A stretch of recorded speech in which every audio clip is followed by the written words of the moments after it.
Good morning. This is the Cowboy State Daily Morning Show with Jake.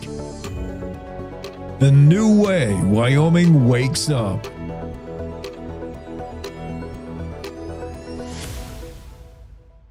It's time to take a look at what's happening around Wyoming. From the Cowboy State Daily Newsroom, I'm Wendy Kaur. Wildfire is recognized to have a cleansing and renewing role in nature, but allowing it to take its natural course is considered too risky in Wyoming.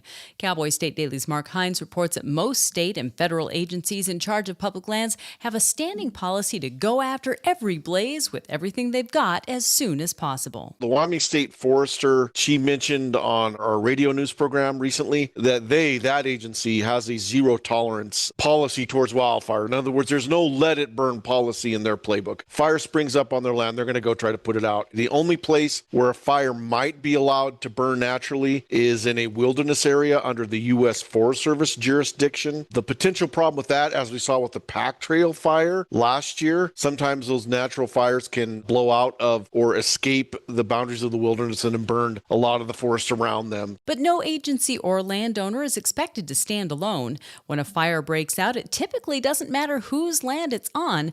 Firefighters from the local, county, state, and federal levels all pitch in to put it out. Wyoming and 45 other states and territories are being warned against keeping what the Trump administration calls gender ideology in their sex education curricula, on the threat of losing federal money.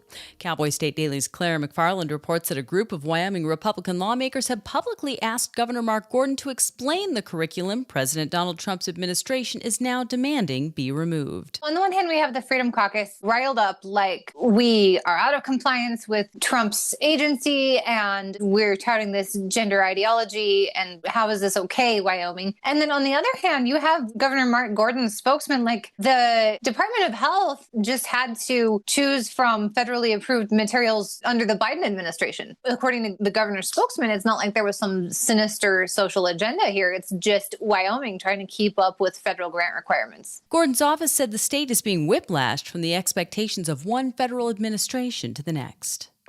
Wyoming Republican U.S. Representative Harriet Hageman took to the House floor Wednesday to advocate for Congressional Review Act resolutions that would overturn 3 Bureau of Land Management resource management plans.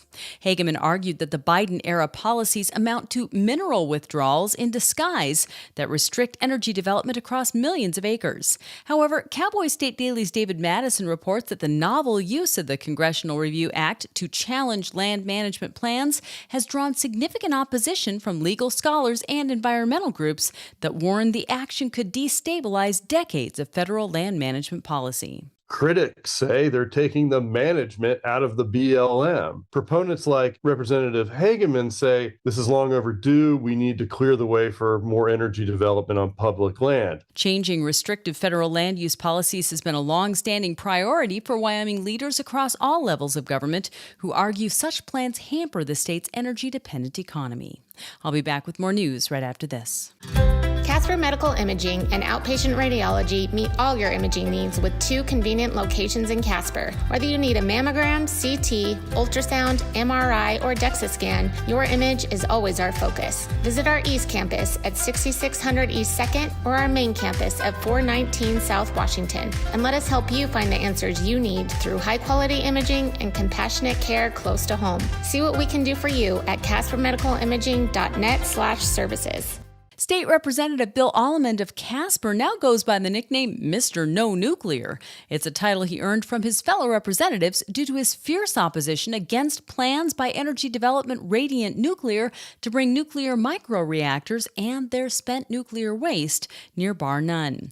Cowboy State Daily's Jackson Walker reports that Allemond is just one of a growing number of voices trying to make themselves heard in the debate, which most recently spiraled into a public shouting match during a Bar None Town Council meeting Tuesday night. This argument that they're having stemmed from a nuclear project that is trying to move into the area, and it's going to be storing nuclear waste near Bar None. So Mayor Peter Boyer, he's very much in favor of this. He thinks it's going to help elevate not only his city, but the state. And Representative Allemond is almost on the other side saying, we can't support this because it's nuclear waste. Bar none Mayor Peter Boyer, according to Aliment, had previously been his good friend and had even served on Aliment's election committee.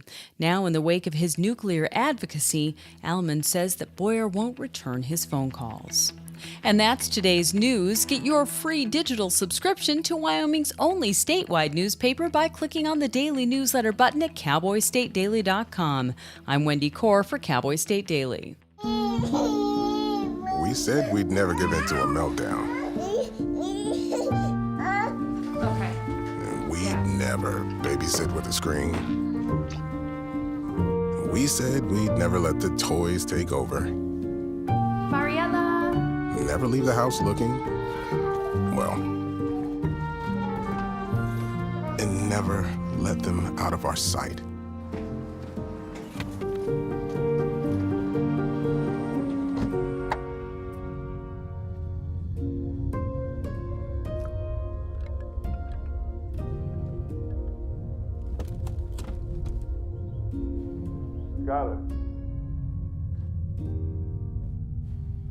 Skylar, come here. Cars get hot fast, and kids can be at risk.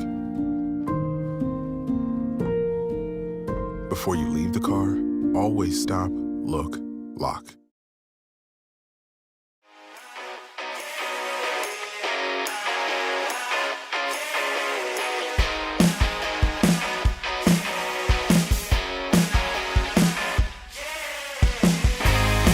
Cowboy State Daily Show with Jake, Thursday, September 4. Wyoming's zero tolerance wildfire policy leaves no room for let it burn ideology. That was one time considered something. After the Yellowstone fires of 1988, we talked about, there are healthy fires. We should let some burn a little bit, and we wouldn't have these major mega wildfires. That's no longer the case. We'll check in with Mark Hines, figure out why that is. Wyoming has been identified as a state that's still pushing gender ideology in the wrong direction. That's from the feds. We weren't the only ones, by the way. Just about every state in the nation got the memo from the feds saying cease and desist. Sit down and shut up. That's what the Bar None mayor told one state legislator as they were talking about the proposed nuclear facility in Bar None. Well, that's not nice. Can we just play nice? I'm pretty sure Robert's Rules of Order probably have a whole chapter written on how it's not appropriate to say sit down and shut up. That's nowhere in Robert's Rules of Order on how you run a meeting. Oops. Mayor Boyer was once friends with No Nuke Solomon, or what do they call him now? No Nuclear, Mr. No Nuclear, Bill Alleman. Yeah, a little dust up in Bar None the other night. That's always fun for news, right? News media. I mean, as a news outlet, you love when meetings get a little testy. That's entertaining, but it's sad to see us bickering at each other in Wyoming. Big uranium processing plant could be coming to Wyoming. There's not many of these huge processing uranium facilities. We talked yesterday to a uranium genius, and he was explaining the process of mining uranium, then turning that into yellow cake, and then turning the yellow cake into the gas needed to feed the nuclear, I know I can't say that word right, facilities. And that last final step is something that Wyoming doesn't do. In fact, hardly anyone does it. There are 3 major processing plants that do that last step. They get you the the gas needed, the final processing of uranium. One's in Canada, one's in England, no, France, and one's in the United States in Illinois. That's the one everybody in the U.S. uses. They ship the uranium to Illinois and get it that final process. What if it was in Wyoming, a big one of these? That'd be really convenient, wouldn't it? There's talk of putting one here. A Casper man accused of starting fires tells cops he does it because he doesn't like paying rent. Can't make this stuff up. Funding national parks, that's going to be a big issue as some federal money runs out.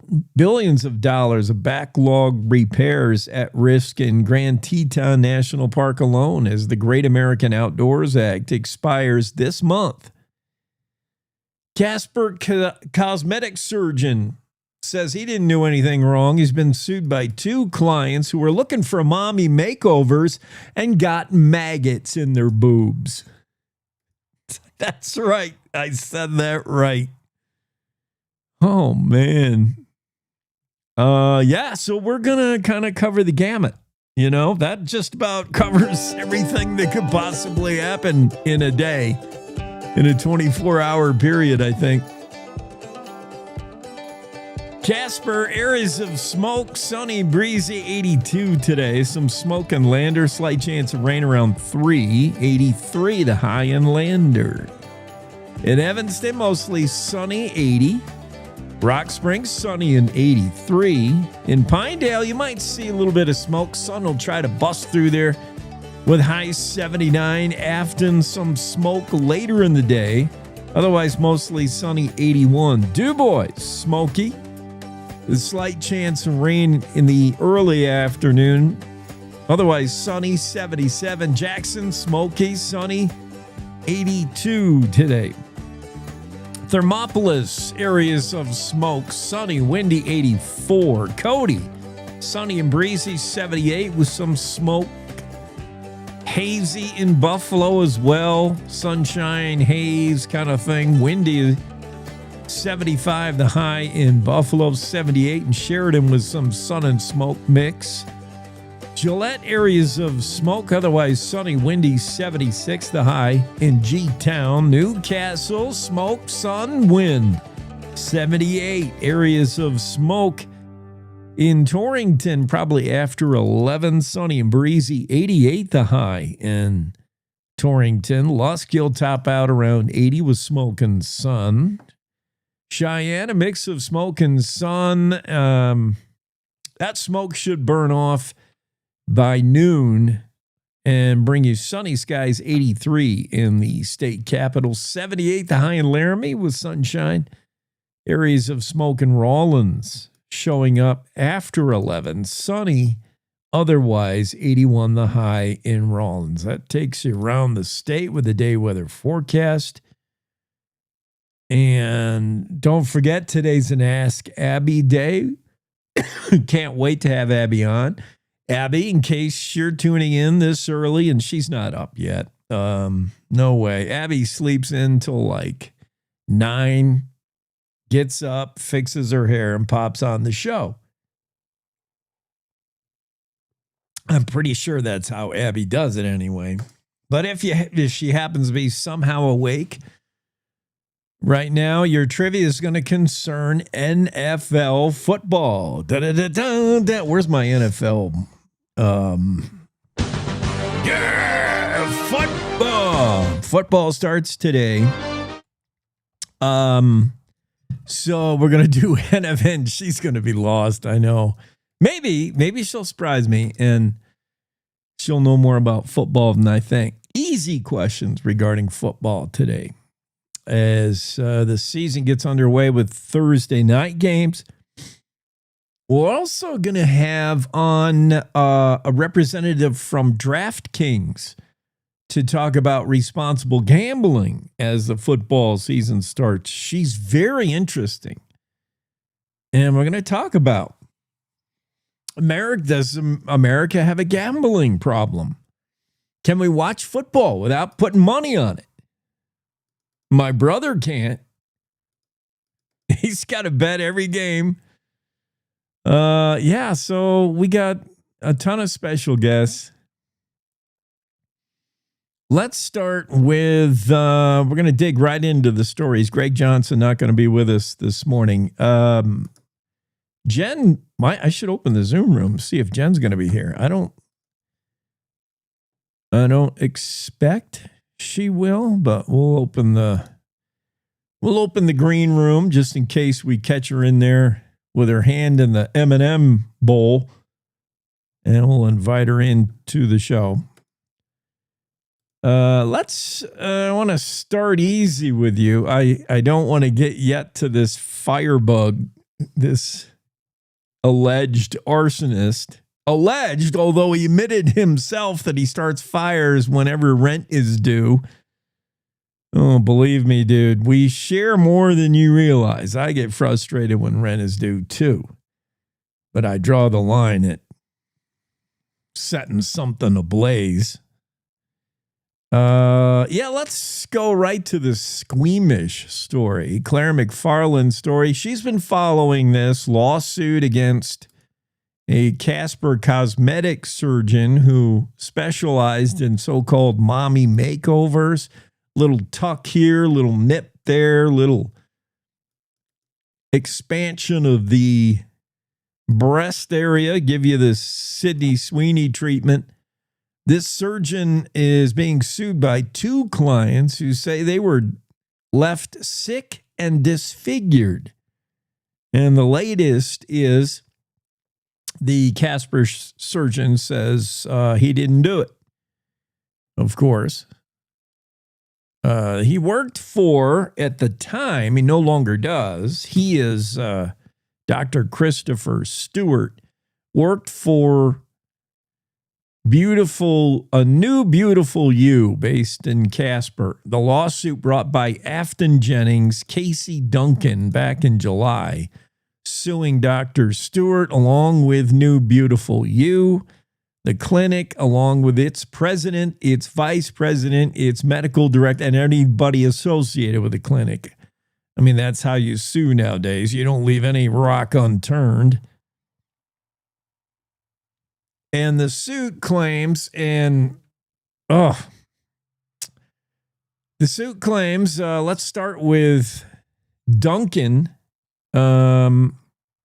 Stewart performed cosmetic surgeries on the both of them, and they both actually experienced infection, necrosis. What is necrosis? It doesn't sound good. You definitely don't want to have a case of necrosis. Death of most or all of the cells in an organ. Ew. Okay, you don't want that. Permanent disfigurement and a loss of bodily function. Jennings alleges her recovery derailed after a breast reduction surgery. Okay, she was going for the anti-Sydney Sweeney, and ultimately leaving her breast malformed. Duncan alleges her mommy makeover surgery didn't heal properly. Days of illness culminating in an abdominal incision that burst open, discharging pus and blood all over her workplace. Let me get a sip of coffee on that one. Hang on. Oh, my. The other one, Jennings, said she attached a photo in her lawsuit showing a description, very graphic, and I will not display that for you, of having maggots placed in her breast to eat necrotic tissue after her surgery. So, we just learned what necrotic means. Dead tissues. Maggots are really good at eating dead tissue. In fact, it is an accepted form of treatment, accepted by the American Medical Association. It's an AMA-approved treatment, and there's no way on this planet that I would ever allow it done on me. I don't care what the AMA says. When the doctor says, here's how we're going to tackle your dead cells, we're going to put maggots in your boobs. Nope. That is not even like I want a second opinion, or I want to talk to my lawyer, or let me see what my husband said. That's a hard no. There got to be another way. You're not putting maggots in my breast. That's not happening. But she complies because the Dr. Stewart convinces her that's an accepted method. The complaint says August 2023, physical therapist documented she went in for a physical therapy, documented a foul odor. Oh, this is too early in the morning for this. Drainage and hardened tissue in Jennings' left breast. He discussed the maggot therapy with her. So Stewart said he didn't even do it. Anyway, Jennings started the maggot therapy around August 23rd, after which she had maggots wiggling around in her bra while at work. Oh my, this is TMI.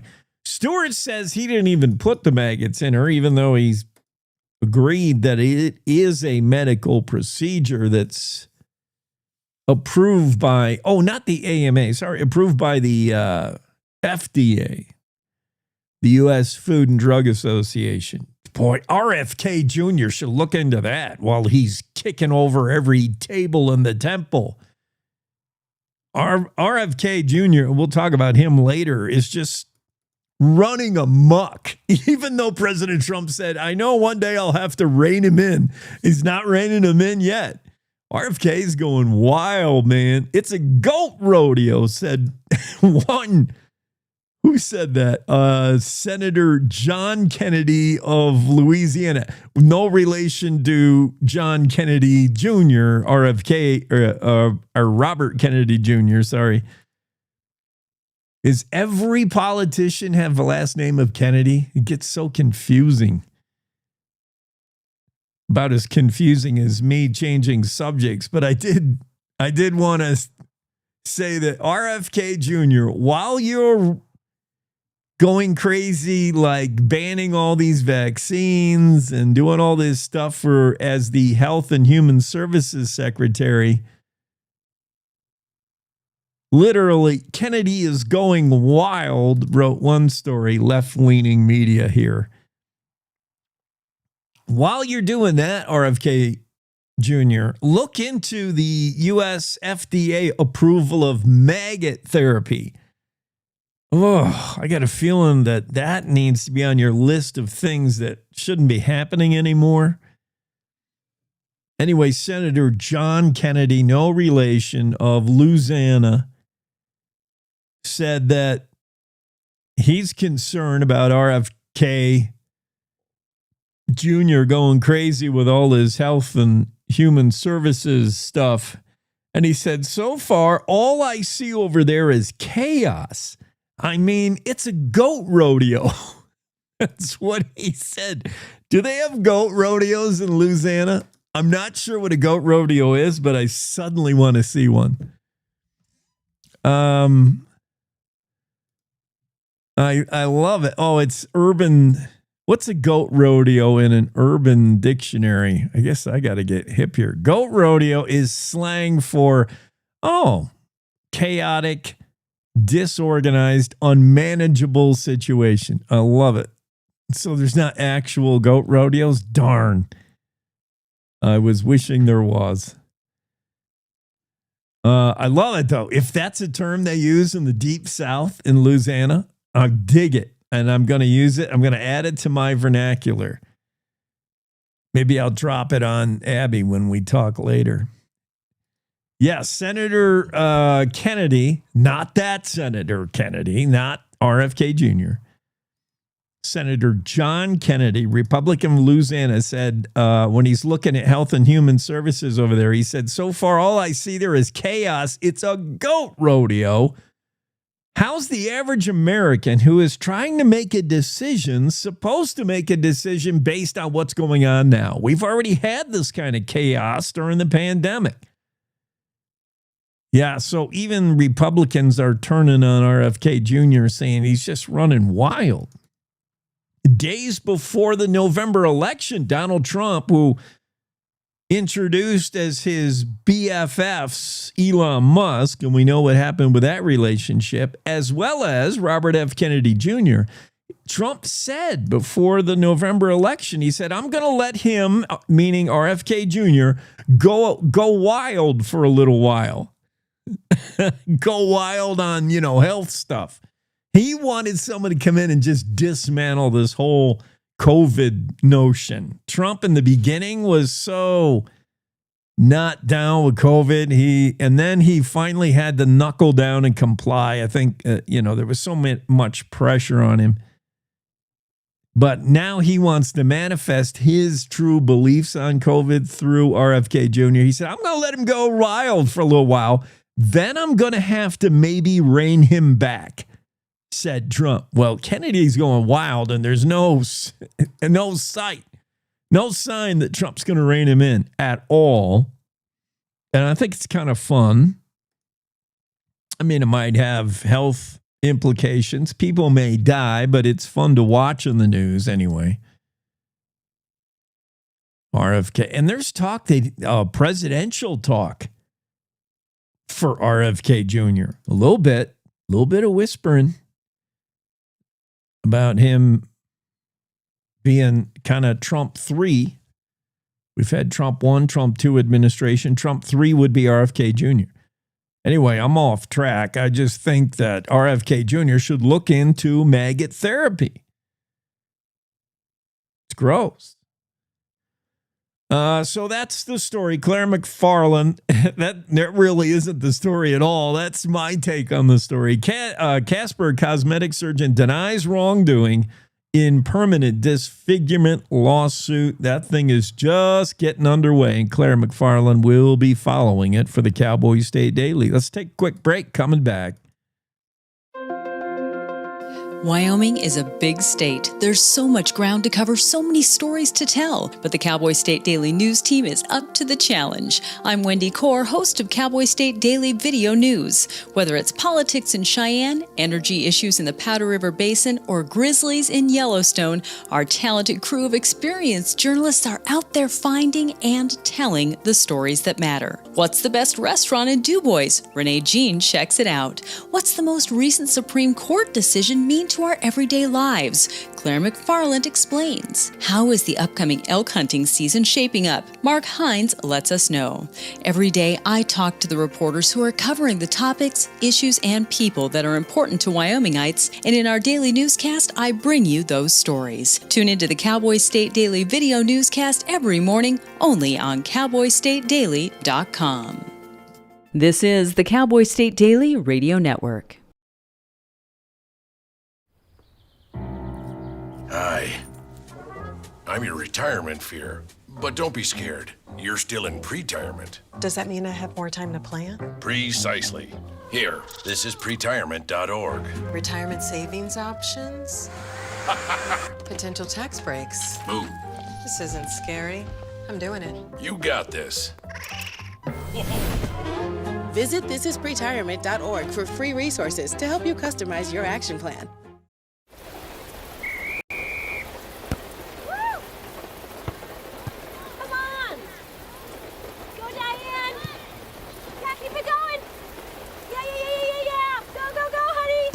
If you love them enough to drive an hour to cheer them on as they get beat 11-0 in the rain, then surely you'll check NHTSA.gov/the right seat to make sure they're correctly buckled in the back seat. Throw that ball, Diane! Woo! You got this! So as a technical sergeant, E6. I served in Vietnam in 1969. I am a U.S. Army veteran. Have you ever helped a fellow veteran? Of course. Yes. Try to always be there for each other. I do my best reaching out to my brothers and sisters in arms. Have you ever asked for help yourself? It's always tough, right? I can't say that I have. I mean, If you don't have someone to kind of help you guide those thoughts, it can be really bad. Eventually, you just can't deal with it on your own. I guess it's a part of the military too, right? Service before self. It was drilled in, service before self. And you start to question, maybe people would be better off without me,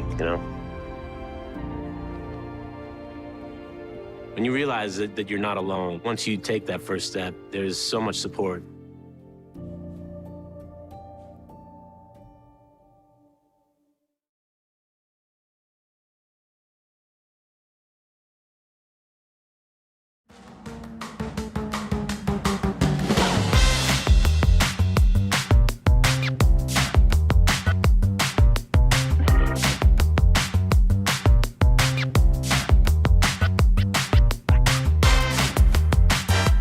Boy, I really need Greg Johnson to rein me in the first hour of the show.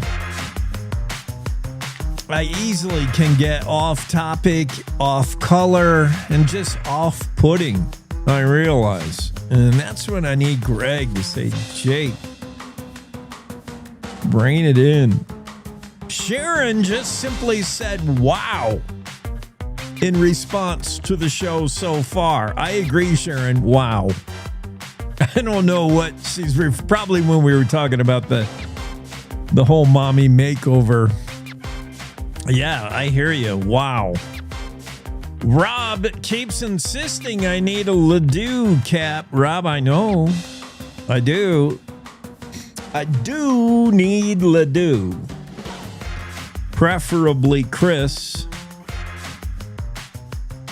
I saw Chris Ledoux open for Dwight Yoakam. Greatest show ever. It was a county fair. I think it was, and I want to say it was Sublet County Fair. Can you imagine little bitty Sublet County Fair rocking Chris Ledoux and Dwight Yoakam?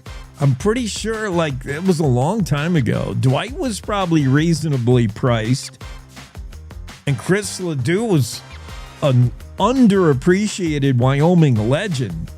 I mean, I took Chris Ledoux's death really to make him super, super popular. We loved him in Wyoming, no doubt. Nationally, he was kind of known for that song he did with Garth Brooks. So you want to be a cowboy, so you want to date a cowboy or whatever that song is. Now I got to look that up. I hate not remembering things. What you going to do with a cowboy? What you going to do with a cowboy when he just saddles up and rides away? Him and Garth Brooks. Great song. Until that, nobody in Louisiana knew who Chris Ledoux was. So, but, I mean, today, if Chris Ledoux was around and Dwight Yoakam was, and Dwight Yoakam is still playing, that card might be flipped around. You might have Dwight opening for Chris Ledoux. He has reached legendary status. I mean, he's the GOAT. That was a great show. Yeah, I need a Chris Ledoux cap. Stories resonating with our readers, according to Facebook comments. Little bit that Casper cosmetic surgeon, people kind of giving their ew responses. Some former clients also talking about this. This is a guy who, before New Beautiful You and Casper, he also worked somewhere else. And everywhere I've looked him up on the Googler, he gets 1-star reviews. Not sure he's the cosmetic surgeon you want to go to. Also, a lot of people commenting on the Harriet Hageman thing. Anytime Harriet Hageman appears in the news, she attracts a lot of feedback, both positive and negative. Representative Hageman argued on the House floor Wednesday against Biden-era BLM resource management plans that are designed to end coal mining in the Powder River Basin. Harriet Hageman has been a staunch proponent of coal in Wyoming, but anytime BLM is mentioned next to Congresswoman Hageman's name, the first place people go is she wants to sell off public lands. And people get real nervous about it. She's forever going to be attached to that. Because remember initially, going back to the Utah senator, what's his face?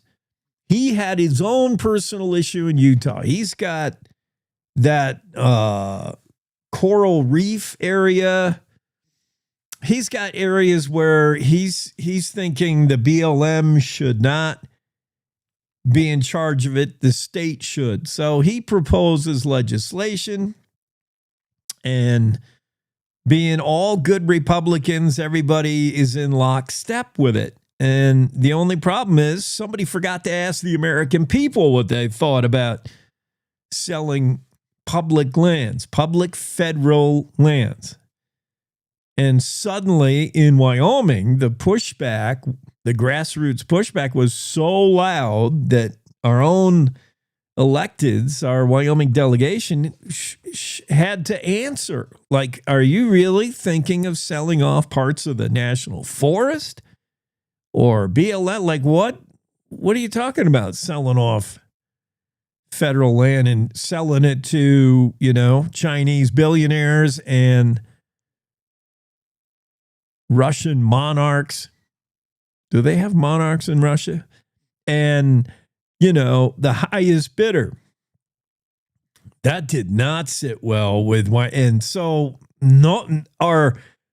didn't hear anything from Lummis really. Brasso, zip. They both kept pretty quiet on that. And then Harriet Hageman was the only one to come out with a response saying, well, look, you got to read the bill. It's not big swaths of forest. It's small little, it's one vacant lot in downtown Las Vegas that the BLM owns is I paraphrase terribly, but that was Representative Hageman's response. We're talking about one BLM lot in downtown Las Vegas.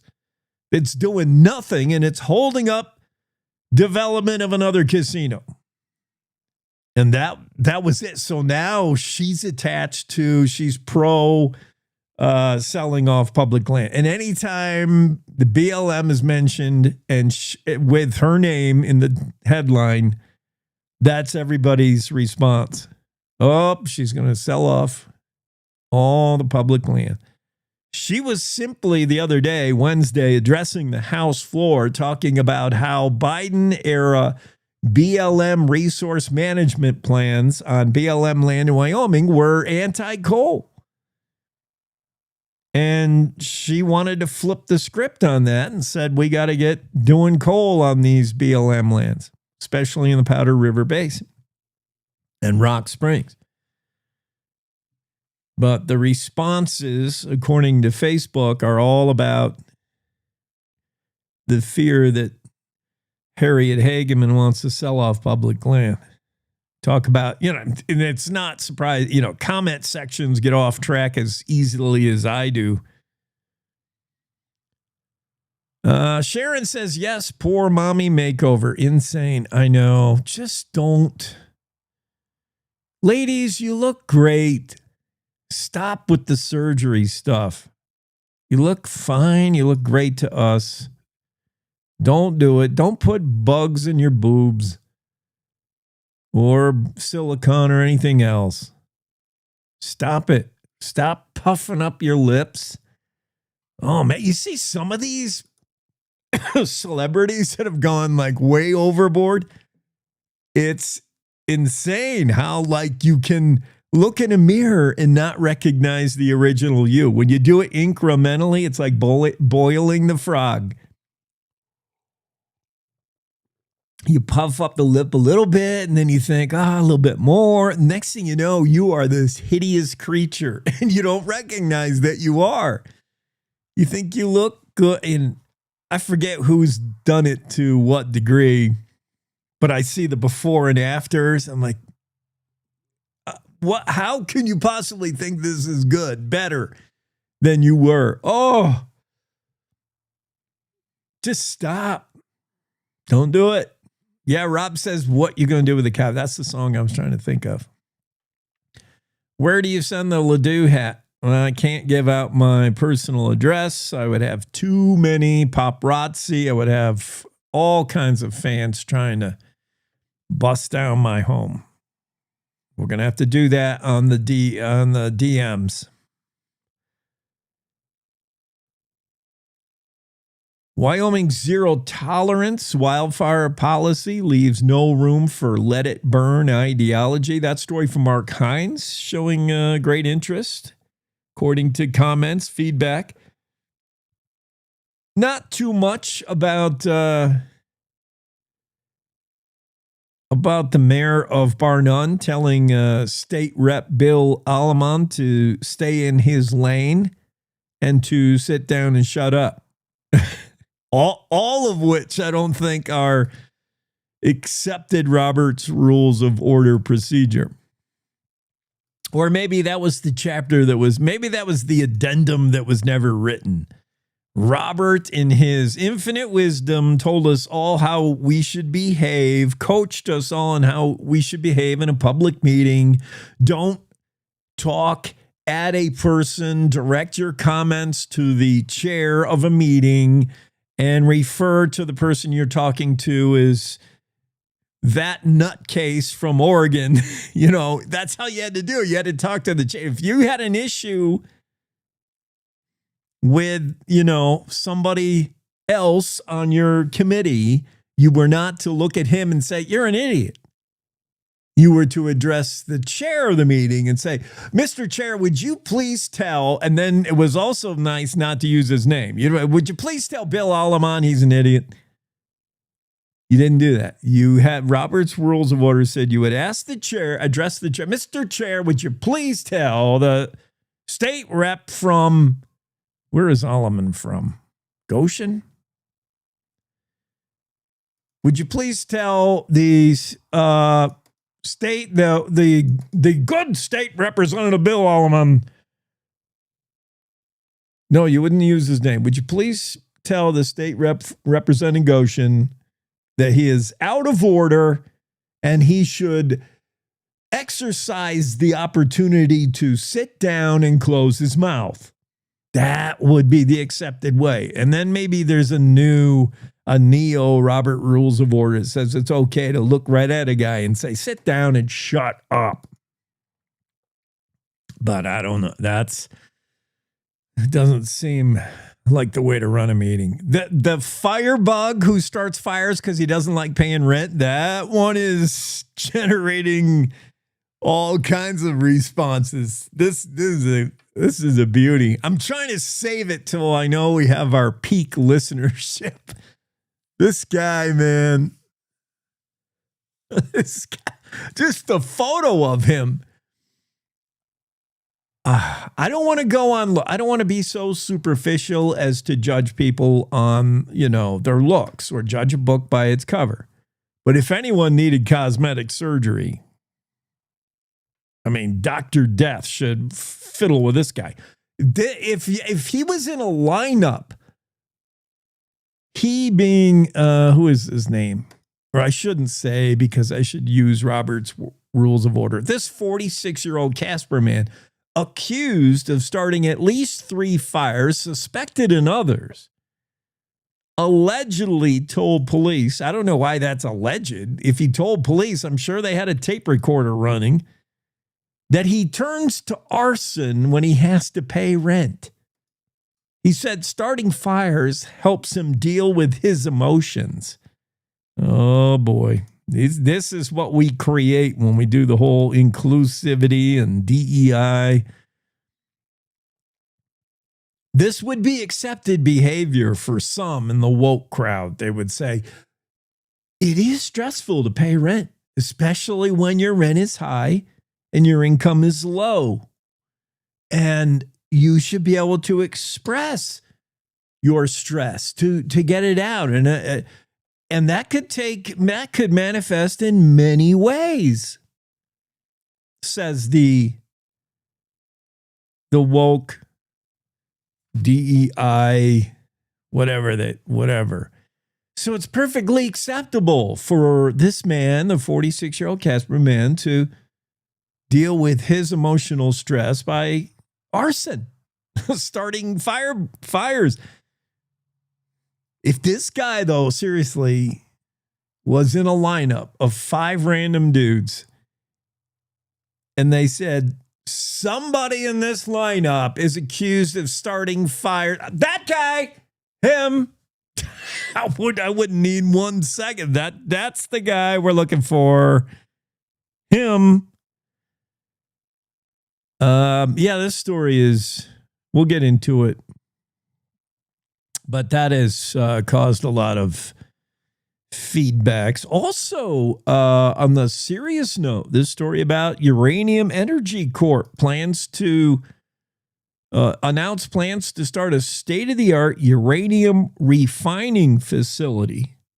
It would be the nation's largest, maybe the world's largest. There's only these kind of facilities that process uranium, turn it into the gas that we need to feed nuclear plants. And the only reason I know this, the only reason I sound so super smart about uranium is because we had that dude on yesterday, the uranium genius.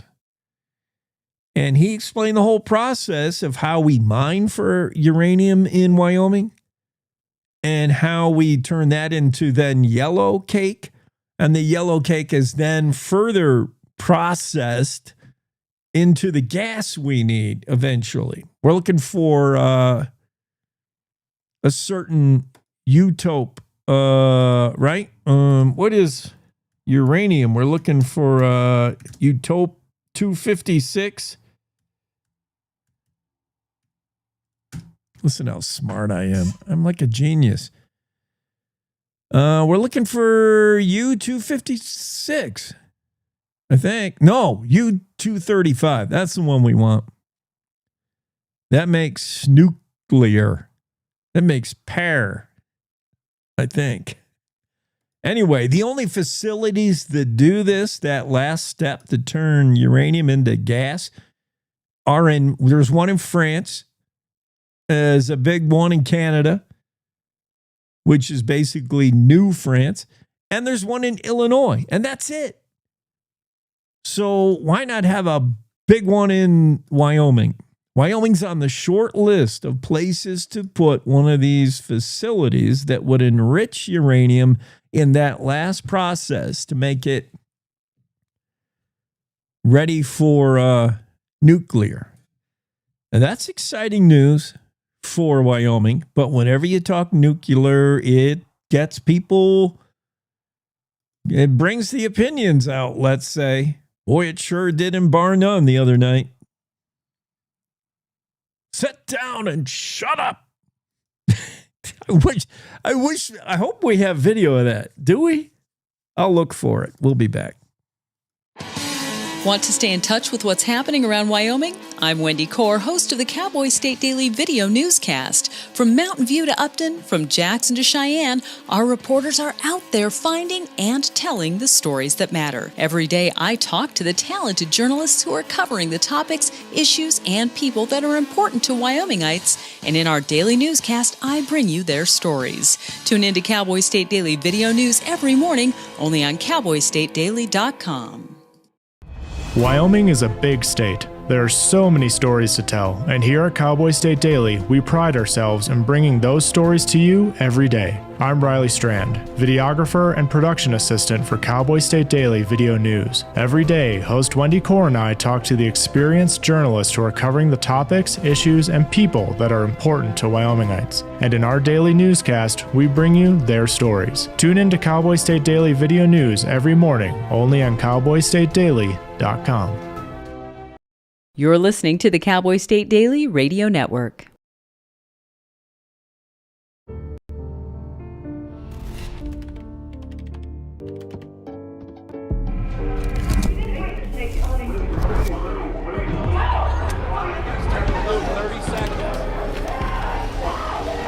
ex-drug dealer, and I'll be your sub today.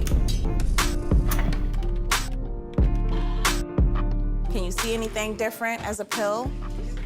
No. You don't know? Fentanyl is being mixed into everything now. There's only one thing that will save somebody's life. That is naloxone nasal spray. Fentanyl, it's cheap, it's potent, and it's profitable. Why would drug dealers put a lethal dose of fentanyl in drugs if they know it's so harmful? Really just all about the money. I just didn't realize that one pill could change your whole life. More kitchen now.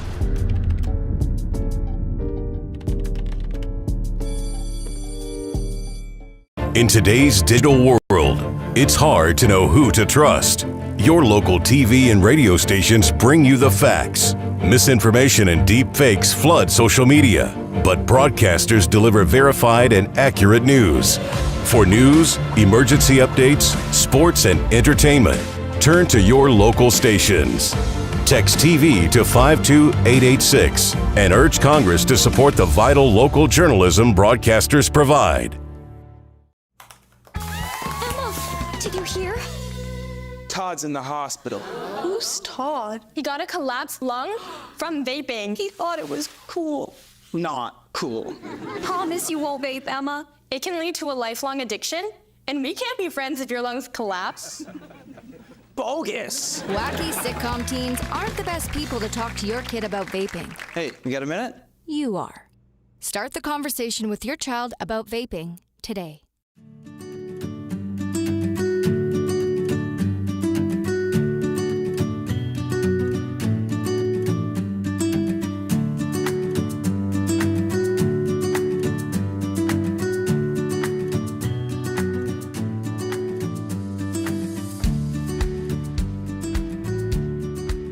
A Mark Hines story in the Cowboy State Daily about wildfire policy. When do we let a fire burn for its resource benefit? That was the big terminology after the 1988 Yellowstone fires. That was supposedly the one huge lesson we learned.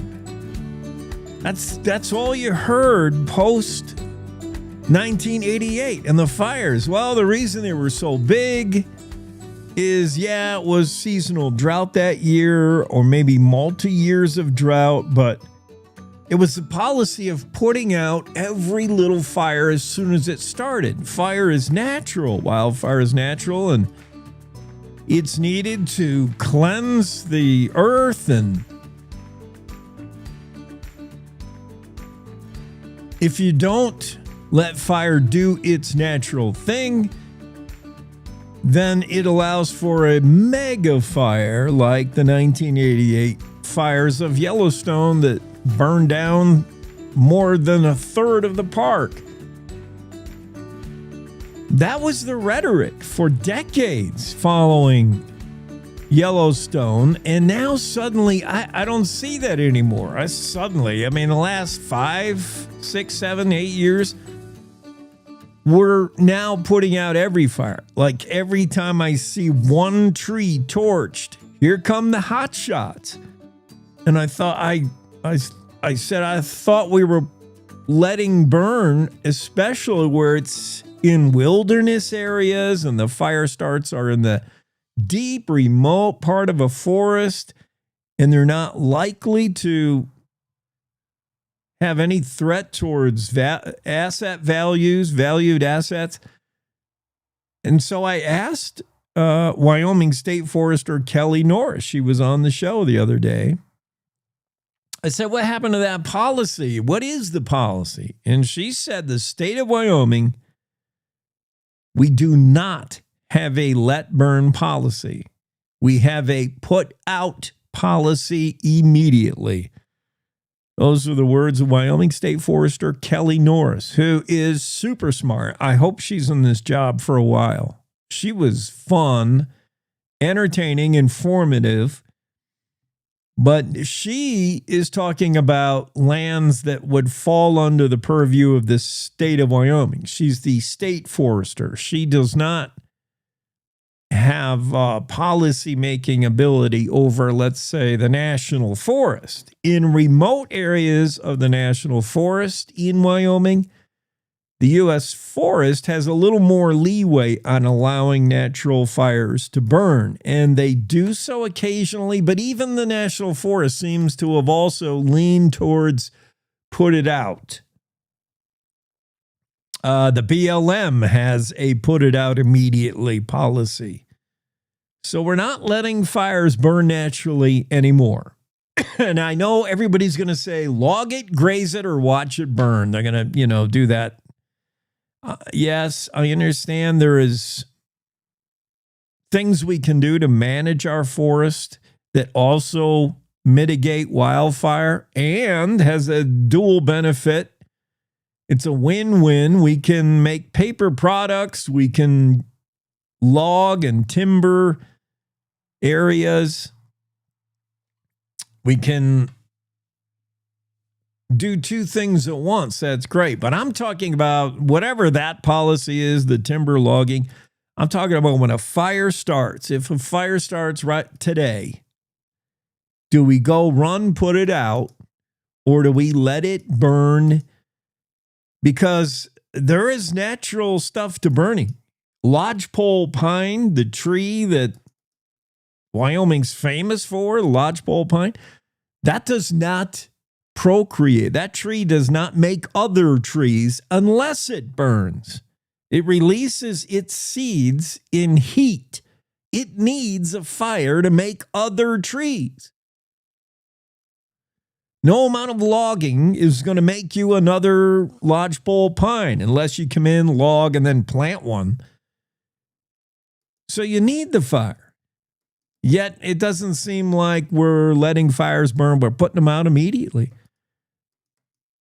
And it stands to reason why. Here's a couple of cases in the last decade alone where the Forest Service said, you know what, that fire is going to be managed for its resource benefits. We're going to let it burn because it's out in the middle of nowhere. And, depending on the time of the year, the conditions of the available fuels, we think this fire will be fairly well behaved and will do what fires are supposed to do. And that kind of thinking backfired on the Forest Service twice in the last 10 years. The Pack Trail Fire, Northwest Wyoming, October 2024. That fire escaped the wilderness area and burned a S-ton of acreage. How about the Roosevelt Fire down here where I am? That started down there in Sublette County, in the middle of nowhere. Oh, this fire will be fine. That sucker raged, went right at, it was headed for Pinedale. Burned up a whole subdivision in the forest called Hoback Ranches. Burned half the homes there to the ground. There was like 120 homes in there. Burned like 50-something. Burned them up. And that was a fire that U.S. Forest Service said, let's let that one burn. It's probably not going to get anywhere. And it raged.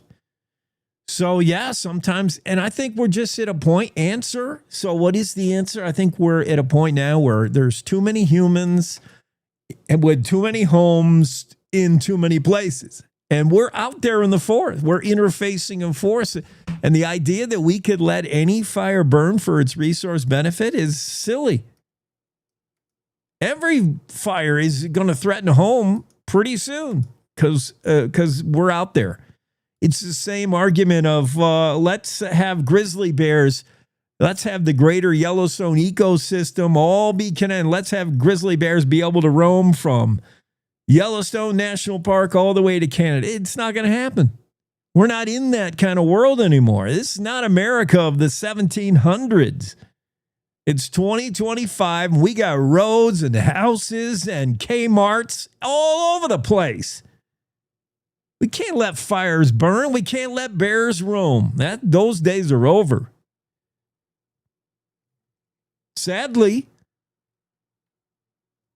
But yeah, Markine's story about what do we do with wildfires? Let them burn for the resource benefit, put them out immediately. What?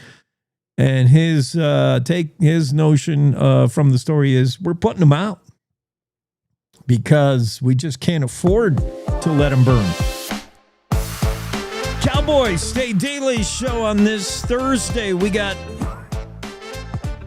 a whole mess of guests coming up. Reasons you should stick and stay, and you better. Thanks for spending your morning with us. More coming, top of the hour news now for our radio affiliates, and we'll be back on the other side of that. Stay here.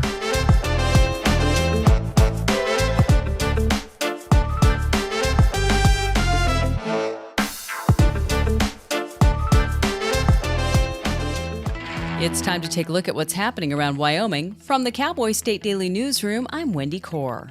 Uranium Energy Corporation has announced plans for a state-of-the-art uranium refining facility that would be the nation's largest.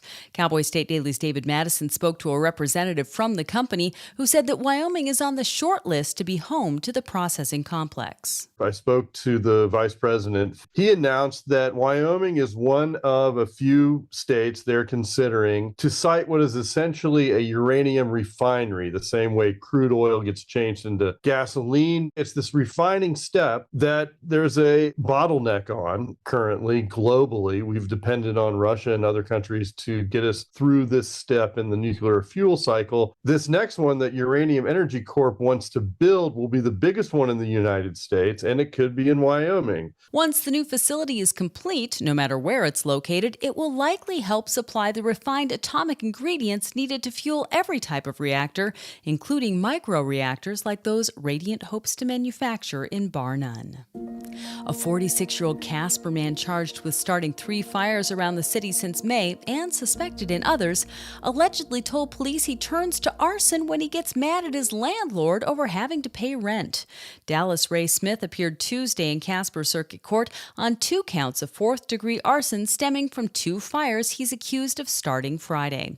Cowboy State Daily's Dale Killingbeck reports that if convicted of all the charges, Smith could face over 20 years in jail. What he is charged with is setting a fire inside a building where homeless people were living there. And the reason he does this, he told police, is because when he goes to pay rent, the landlord doesn't treat him well. So he gets angry and he has to go start a fire. According to court documents, Smith told investigators he typically gathers leaves together and lights them on fire.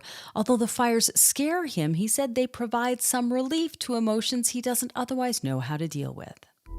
A cosmetic surgeon who worked formerly for a clinic in Casper denies wrongdoing in a lawsuit brought by 2 women, accusing him of leaving them disfigured and sickened in 2023.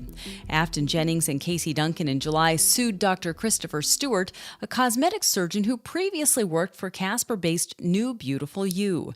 Cowboy State Daily's Claire McFarland reports that the plaintiffs claimed they suffered devastating outcomes after Stewart performed cosmetic surgeries on them, including infection, necrosis, permanent disfigurement, and loss of bodily function. You have these women claiming that they were disfigured badly, one saying she lost her nipple after just such infection that they had to put maggots in her breasts to feed off of the necrotic tissue. And, the other one saying she had a mommy makeover and she was just racked with fever and chills and issues and ruptures. In a court filing Friday, Dr. Stewart denied that his actions or inactions breached the applicable medical standard of care or resulted in the women's alleged injuries or damages. The case is ongoing. I'll be back with more news right after this. Casper Medical Imaging and Outpatient Radiology meet all your imaging needs with 2 convenient locations in Casper. Whether you need a mammogram, CT, ultrasound, MRI, or DEXA scan, your image is always our focus. Visit our East Campus at 6600 East 2nd or our main campus at 419 South Washington, and let us help you find the answers you need through high-quality imaging and compassionate care close to home. See what we can do for you at caspermedicalimaging.net/services. With a key component of the 2020 Great American Outdoors Act set to expire at the end of this month, the U.S. House Committee on Natural Resources is set to meet Friday in Grand Teton National Park to consider whether to continue funding infrastructure in national parks. The committee, which includes Wyoming Republican Representative Harriet Hageman, is scheduled to hold an oversight hearing at the Jenny Lake Visitor Center. Cowboy State Daily's Mark Hines reports that the main topic will likely be the Legacy Restoration Fund section of the Great American Outdoors Act, which was signed into law by President Trump in 2020. There's actually two parts to it. One part is geared towards the acquisition of new waters and new lands. A big chunk of that money was used, for example, to secure public access to the Kelly parcel. The other part of the funding that goes into infrastructure and repairs in national parks and some other federal lands, that had a 5-year time limit on it. Hageman told Cowboy State Daily that the purpose of the hearing is to scrutinize the Great American Outdoors Act and its effectiveness so far. She said questionable projects were authorized under the act during the Biden administration. And that's today's news. Get your free digital subscription to Wyoming's only statewide newspaper by clicking on the daily newsletter button at cowboystatedaily.com. I'm Wendy Corr for Cowboy State Daily. If you're watching this, I didn't make it. Thanks to people like you and the American Heart Association, my family never had to see this video. I was a healthy 47-year-old, no symptoms, but then my doctor discovered I had a bad heart valve that was beyond repair. The scariest day of my life was when I was sitting on a gurney. Deep down, you know, this could be it. This little heart valve did something really big. It saved my life. I wouldn't be here today without it. The research for this heart valve was funded by the American Heart Association. Since my surgery, I had a son get married. I had a daughter graduate high school. I had another daughter give birth to a precious boy. I would have missed all that. To learn more about the American Heart Association, go to helpheart.org today.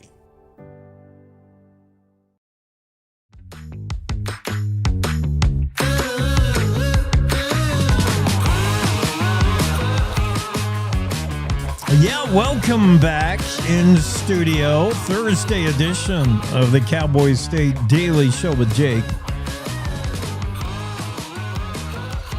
Looking for Bueller, looking for Dr. Aziz to join us. He's tardy, and we have very limited time this hour. Don Day, our weather guy, is going to be here. Dr. Aziz, if you're going to drop in, you better do it quickly.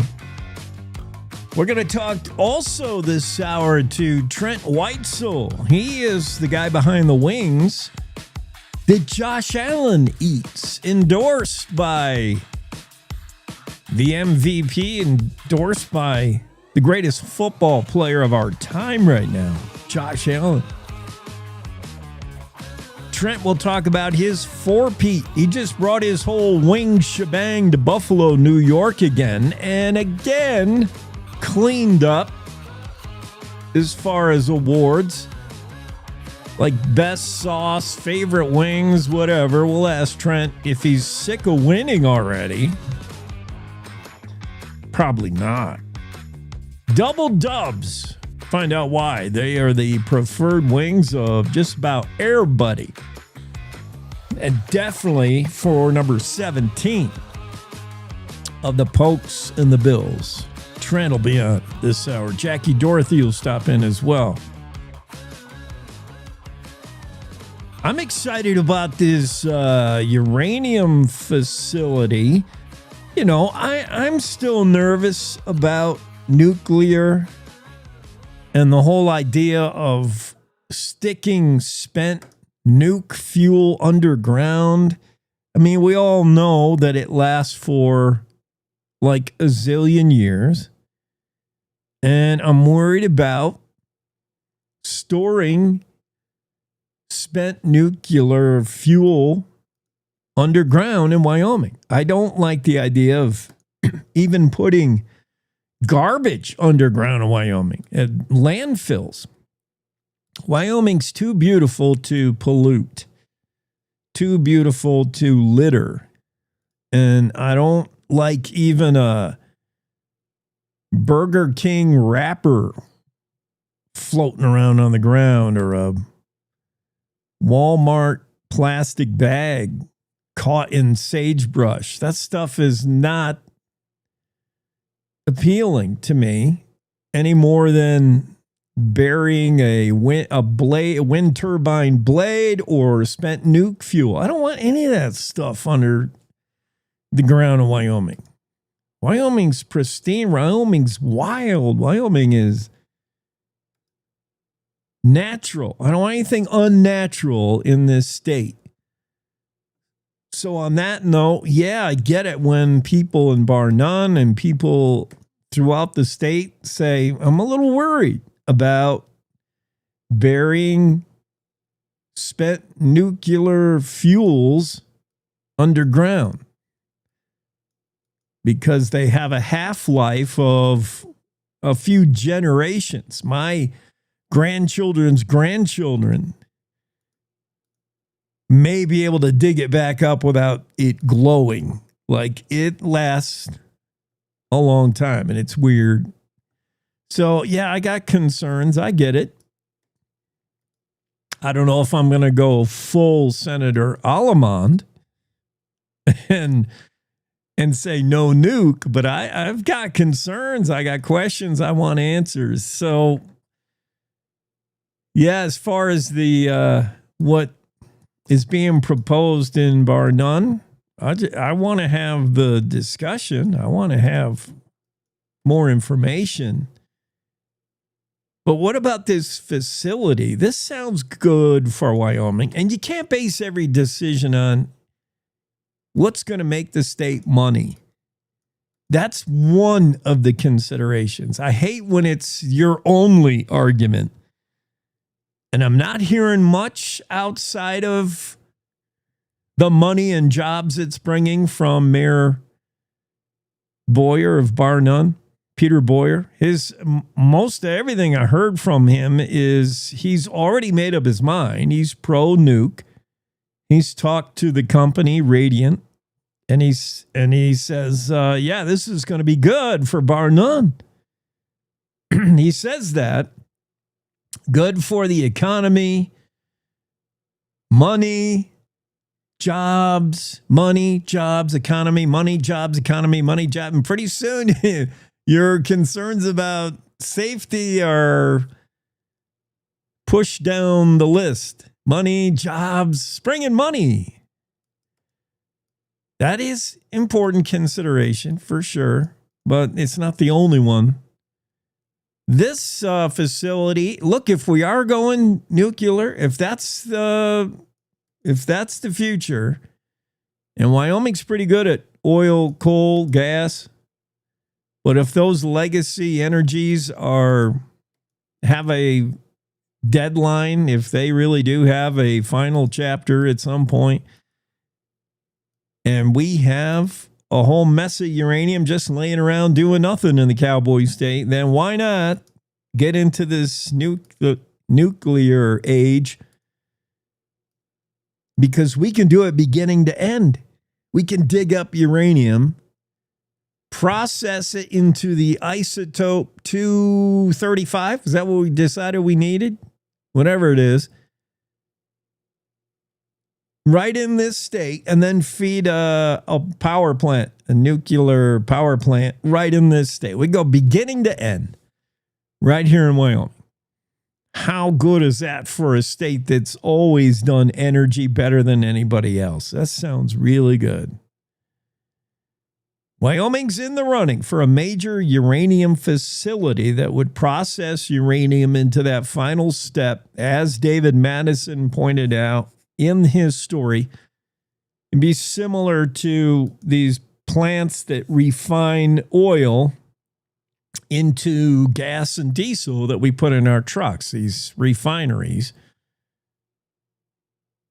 This would be the same thing, using uranium into the nuclear energy we needed. Wyoming's on the short list to be home to one of these processing facilities. There are currently only 3 in the world, one in France, one in Canada, one in Illinois. What if there was one in Wyoming? Uranium would never have to leave the state. Sounds like a great idea. That would bring jobs to the state. That would bring economy. And again, we got to ask questions. Is it safe? Well, they've been doing it in France. They've been doing it in Canada. We've been doing nuclear for a while with a few problems. We all know about 3 Mile Island. We know about Chernobyl. We know about Japan had that incident. There are safety concerns, but, the stats would show we do nuclear safely, statistic-wise. David Madison's story, UEC is the company thinking about coming to Wyoming. It's UEC is uranium. What does it stand for? I hate these acronyms. How am I supposed to know what UEC means? Uranium Energy Corp. They made the announcement that they're going to develop a new state-of-the-art American uranium refining and conversion facility, similar to the one in Illinois. This would be the second in the U.S., or the third in North America, if you can't count Canada. And why not Wyoming? They're considering it. What do we got to do to get it here? They're also, I think, thinking about Arizona and Texas. Good story from David Madison. Check it out in the Cowboy State Daily. I don't know where Dr. Aziz has got to, but he ain't got to the show. The good doctor was going to talk about the seismic shift in young adults' drinking habits. Today's young adults, whatever that generation is, what are they, Gen Zs? They don't drink. They don't dance either, but that's another topic for DJs. They don't go out late at night. What's wrong with these kids today? They are not abusing their bodies, and they're not staying up late. They're all in their basement playing video games. Yeah, they don't drink. A new Gallup poll, 2025 Gallup poll, shows 50% of adults under the age 35 now report drinking much, much, much less, or not drinking at all, or, there's all kinds of numbers. It just, in general, those under 35 report drinking far less than we used to. And even adults over 35 report we're just not drinking as much. A lot of it is health concerns. We're concerned that even a little bit of drinking is not good for us. Who are we turning into, America? It's interesting. Dr. Aziz can talk about that if he were to appear on the show. Let me double check my Zoom room. Yes, it is open. No Aziz. Could be a time difference. Doctor is not in the mountain time zone, so maybe he pops on next hour, but I don't know. Let's stay on the subject of nuclear. I just cannot pronounce. I don't want to pronounce it right. If I say nuclear, you know what I'm talking about. I just can't make my mouth say it, and it causes me to pause. State Rep Bill Alleman was at a bar none meeting where Mayor Peter Boyer was one guy who said, "What are you doing here? This is not your debate." The mayor said, "This is a local issue. What you doing here?" Is basically what he said, asked of Mr. No Nuclear.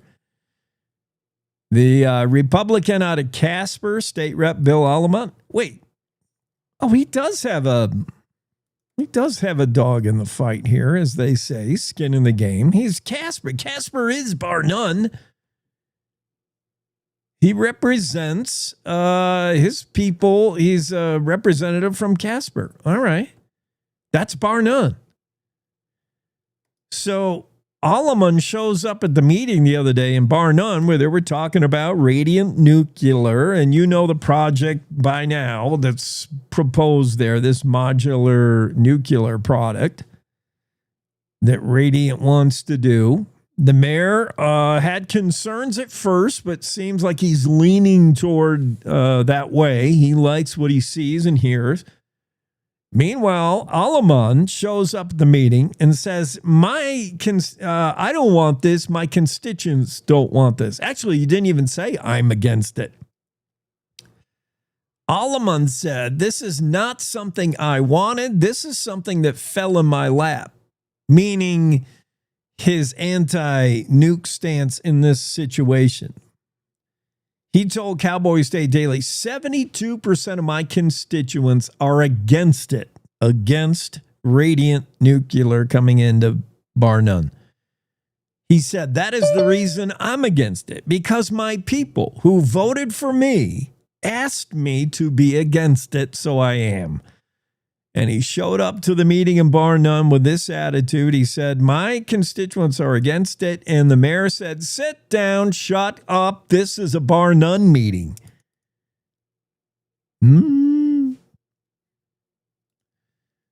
Let's get Don Day in here. Let's see what Don Day thinks. He's got an opinion on everything, especially weather. Don Day, we're talking about bar none. They're having that big meeting about nuclear, which I don't say right. I just can't get my mouth around that word, nuclear. But anyway, any comments on nuke power? Yeah, I think nuke power is the future of power generation. I think it is. We're talking about heading there. We got a whole mess of uranium laying around doing nothing. Yeah, it boggles my mind.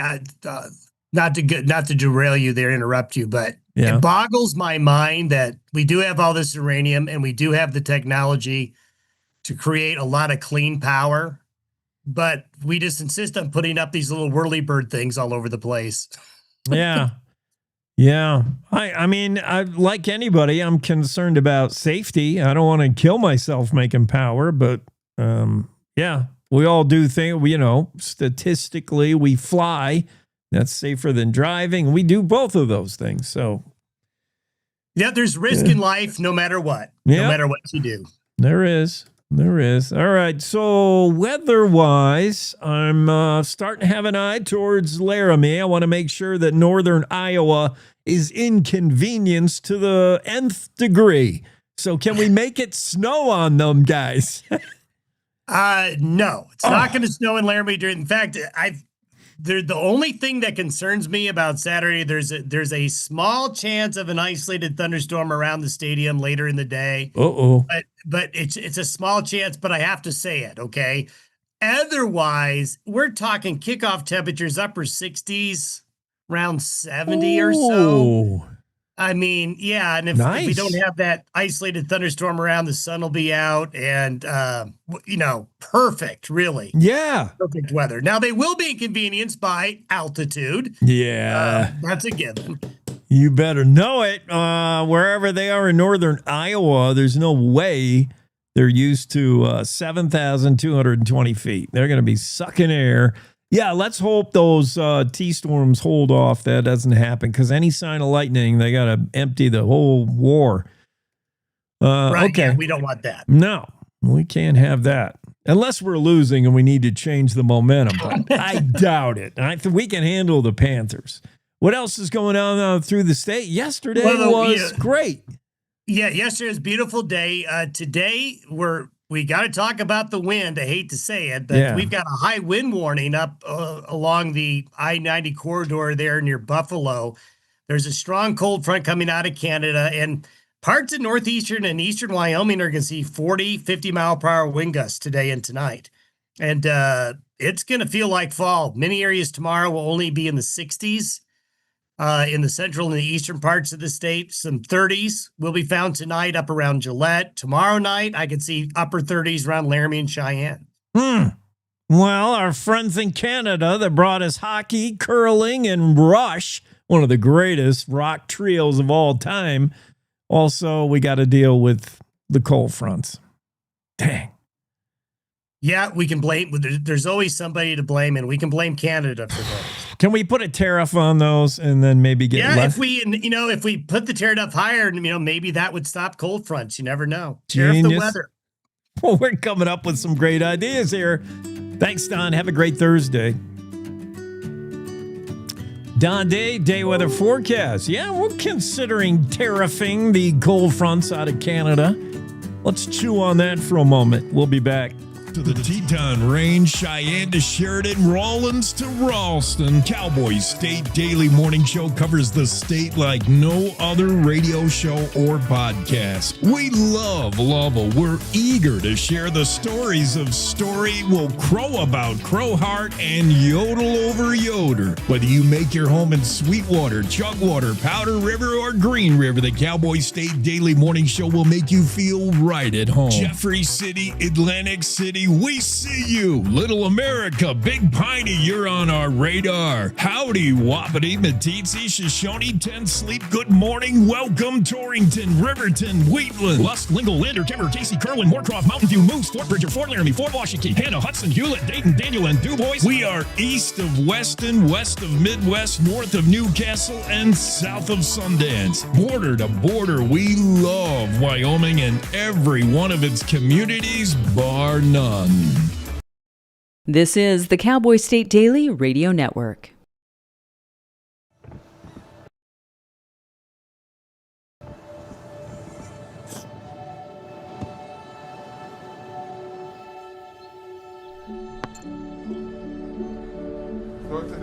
I don't remember how it started.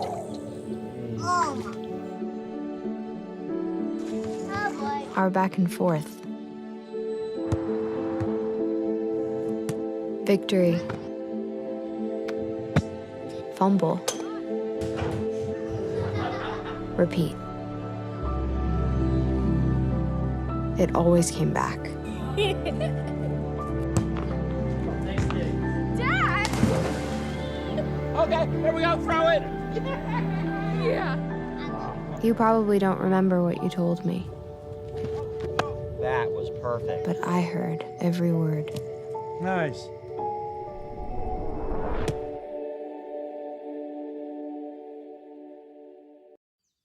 Jason, let's go see your room.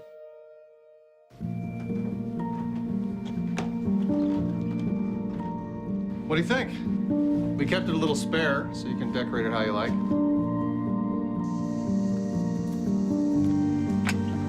Dinner! Go? Excellent. Soccer is fun. Yeah, I saw you guys out there.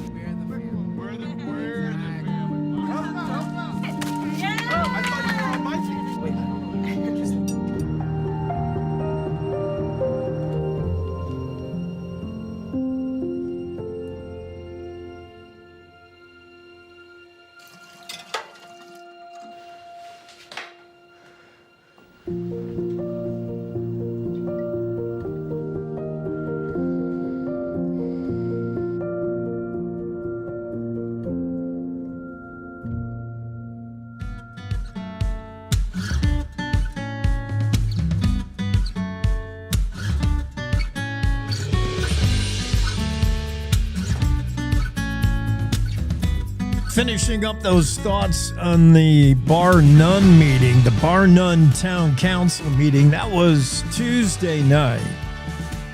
And it devolved into or spiraled into the words of Jackson Walker wrote this story.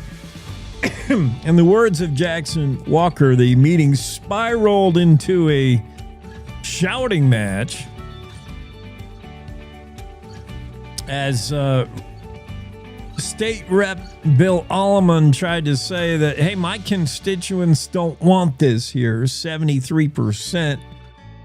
The mayor of Bar None, Peter Boyer, said, you have no reason to be at this meeting. This is a Bar None issue.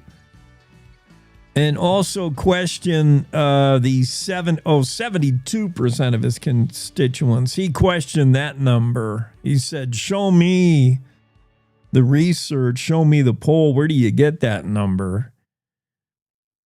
But this issue boils down to the similar issue we see in Rock Springs, where it appears Rock Springs has put the cart before the horse. Rock Springs has hired, we saw this story in the Cowboy State Daily, Rock Springs City Council made a hire of basically a public information officer, a PIO, basically a public relations person that's going to inform Rock Springs as to what nuclear energy is and what the proposed project is down there. And this person, it happens to be the wife of another council member. So there were some people saying inappropriate that you would pay, I think it's a 6-month retainer. You would pay a person who is related to a person on the council. Now, that's less of an issue to me. That happens all the time. All the time. Wyoming is small. And a lot of these town councils and these city councils, they're small. And the town council members themselves have to decide on projects that they may be the architect of. Like, there's a new building that wants to go up on the corner of Main and Chestnut, and the architect is the mayor or a guy on the city council. Like, that happens all the time. And to have 2 degrees of separation, well, we want to hire somebody who can inform the public about nuclear energy, and it happens to be the wife of somebody on the town council. That happens a lot. I don't have a huge issue with that. But the bigger issue may be the person hired to inform Rock Springs residents about the project is more hired to promote the project, in my opinion. Now, I don't know the specifics, but that's the problem that you're going to see in every community where they propose to bring in a nuclear thing, whether it's Radiant or BWXT or whoever it is that wants to bring in nuke. And some people are saying, well, I'm worried about the radioactivity and the green ooze. And some people say, oh, it's great for the economy. That's going to be the argument in every place you try to bring this. It's going to be controversial. The best you can hope for is you aren't already sold on it as the government and you're not trying to sell the people on it. We want transparency. We want answers. We want information. Is it safe to bury spent nuke fuel in Bar None?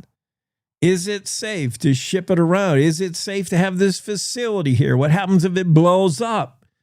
What happens if they go out of business? These are questions we're allowed to ask. But when the city councils and mayors and other people's have already decided, they've already been to the meetings with these companies, they've been wined and dined, and they had their questions answered, and now they're going to answer yours with basically a dog and pony show promoting nuclear. That's not right. And that's what I think Representative Alamon fears in Bar None. The decision's already been made. The decision's already been made in Gillette, where an NDA is signed, a non-disclosure agreement. We already went into a relationship with this company, and we can't even tell you about it, people of Gillette, because we signed an NDA. So, yeah, decisions being made, and we're being informed on nuclear by cheerleaders of nuclear is the fear. And I see it in Bar None. I'm seeing a little of it in Rock Springs and Gillette. Alamon has some good issues.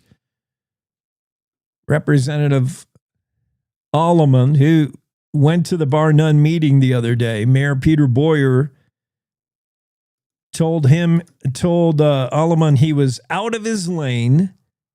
The business of bar none was not his, according to Alleman. And Alleman said further, quote, he told me to sit down and shut up. And that did not sit well with me. Alleman added, Peter Boyer made it quite clear that if Jesus Christ himself brought that poll to him, he would not believe it, meaning 72% of Alleman's constituents are against the Radiant proposal. Mayor Boyer does not buy it. Those two had been previously, admittedly, very, very good friends. And we watch that friendship just disintegrate here over the issue of nuclear. You don't think this is a hot button topic?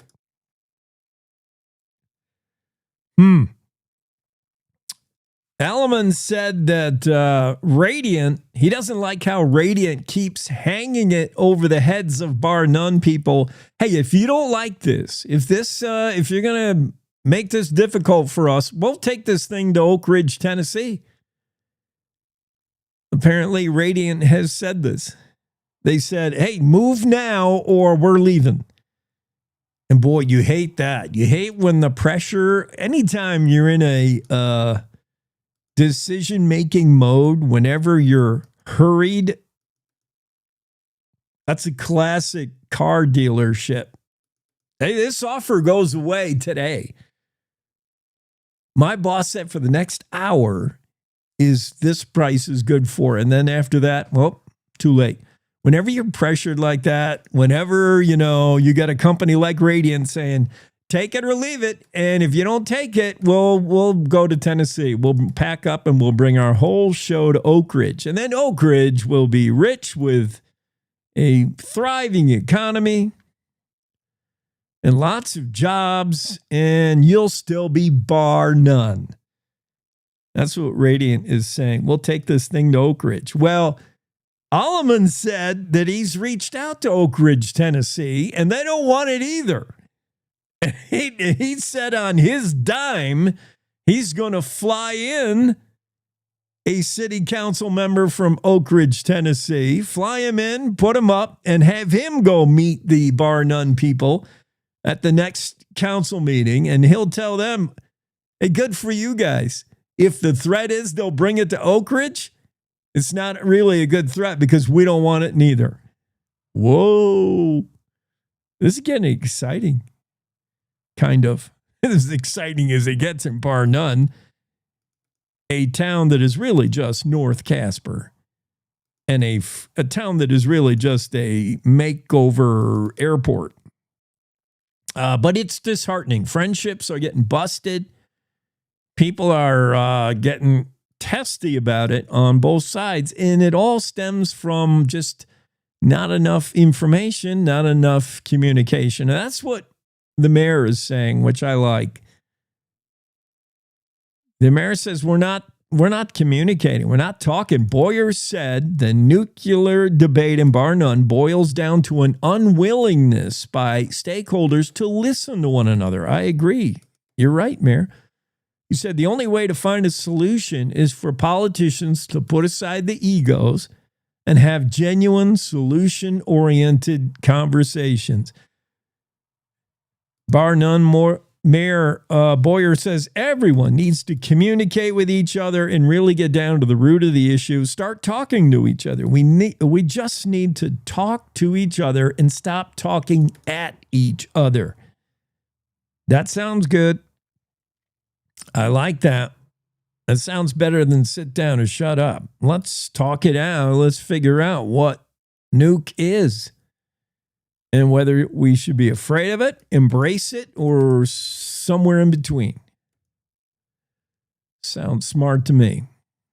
Double dubs. Trent Whitesell is supposed to drop in, but we're 0 for 2 this hour on guess. Well, must be one of those Thursdays. Trent is probably whipping up his latest batch of wings. We'll talk about how Whitesell's wings, WW, and that's where we get double dubs wings, We'll tell you how they achieved greatness yet again in Western New York when they went to Buffalo to win the Buffalo Wing Championship Festival for the fourth time. It's a four-peat. Nobody's ever done that in the wing business. Trent's on to something over there. We'll talk about that right after this quick break on the Cowboy State Daily Show with Jake on this Thursday. Wyoming is the cowboy state. From corner to corner, there are so many stories to be told, and more cowboys and cowgirls are turning to the Cowboy State Daily News team to keep them in touch with what's happening both locally and in other parts of Wyoming.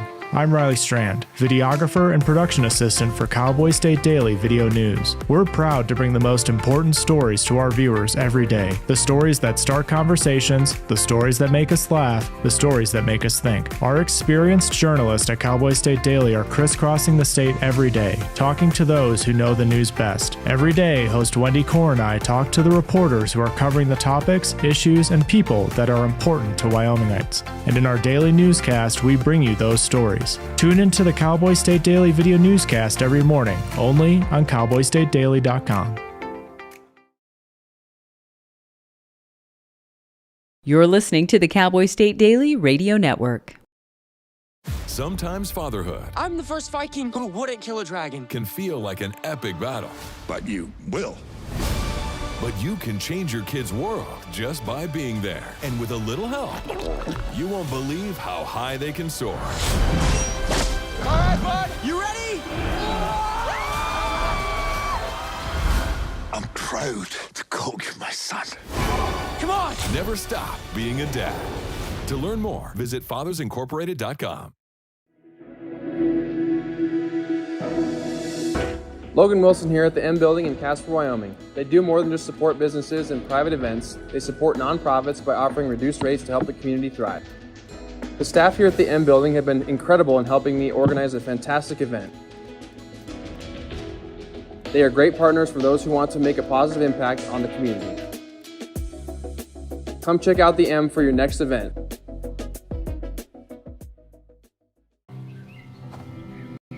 For decades, I've taught you everything I know.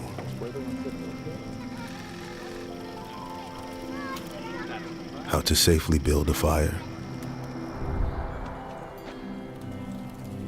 How to control the flames.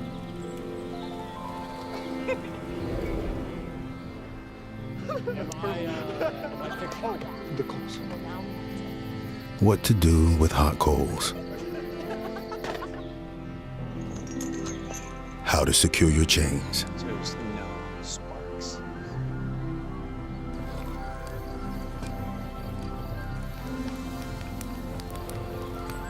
But I can only teach wildfire prevention. Only you can prevent wildfires.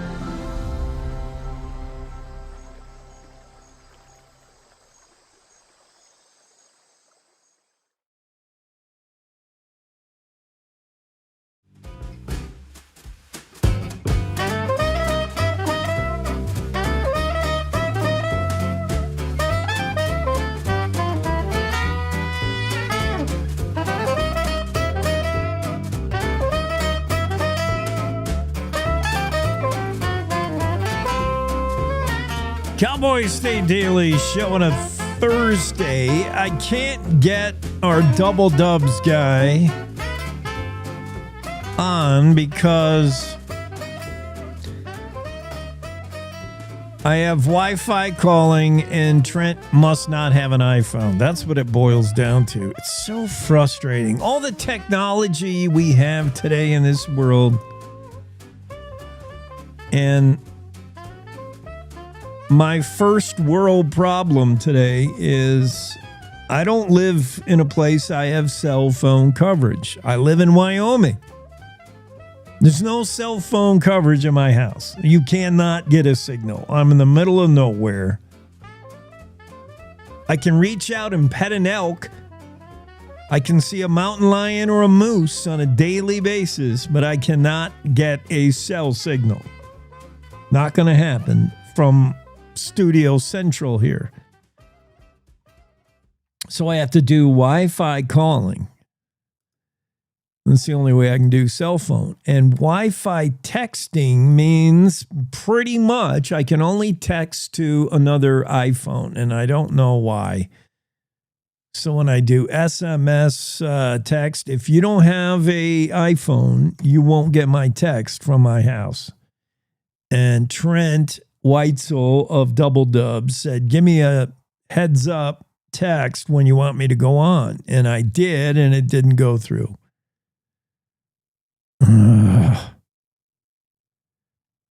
So he probably thinks I forgot him. He should get an iPhone. That's a topic for another day.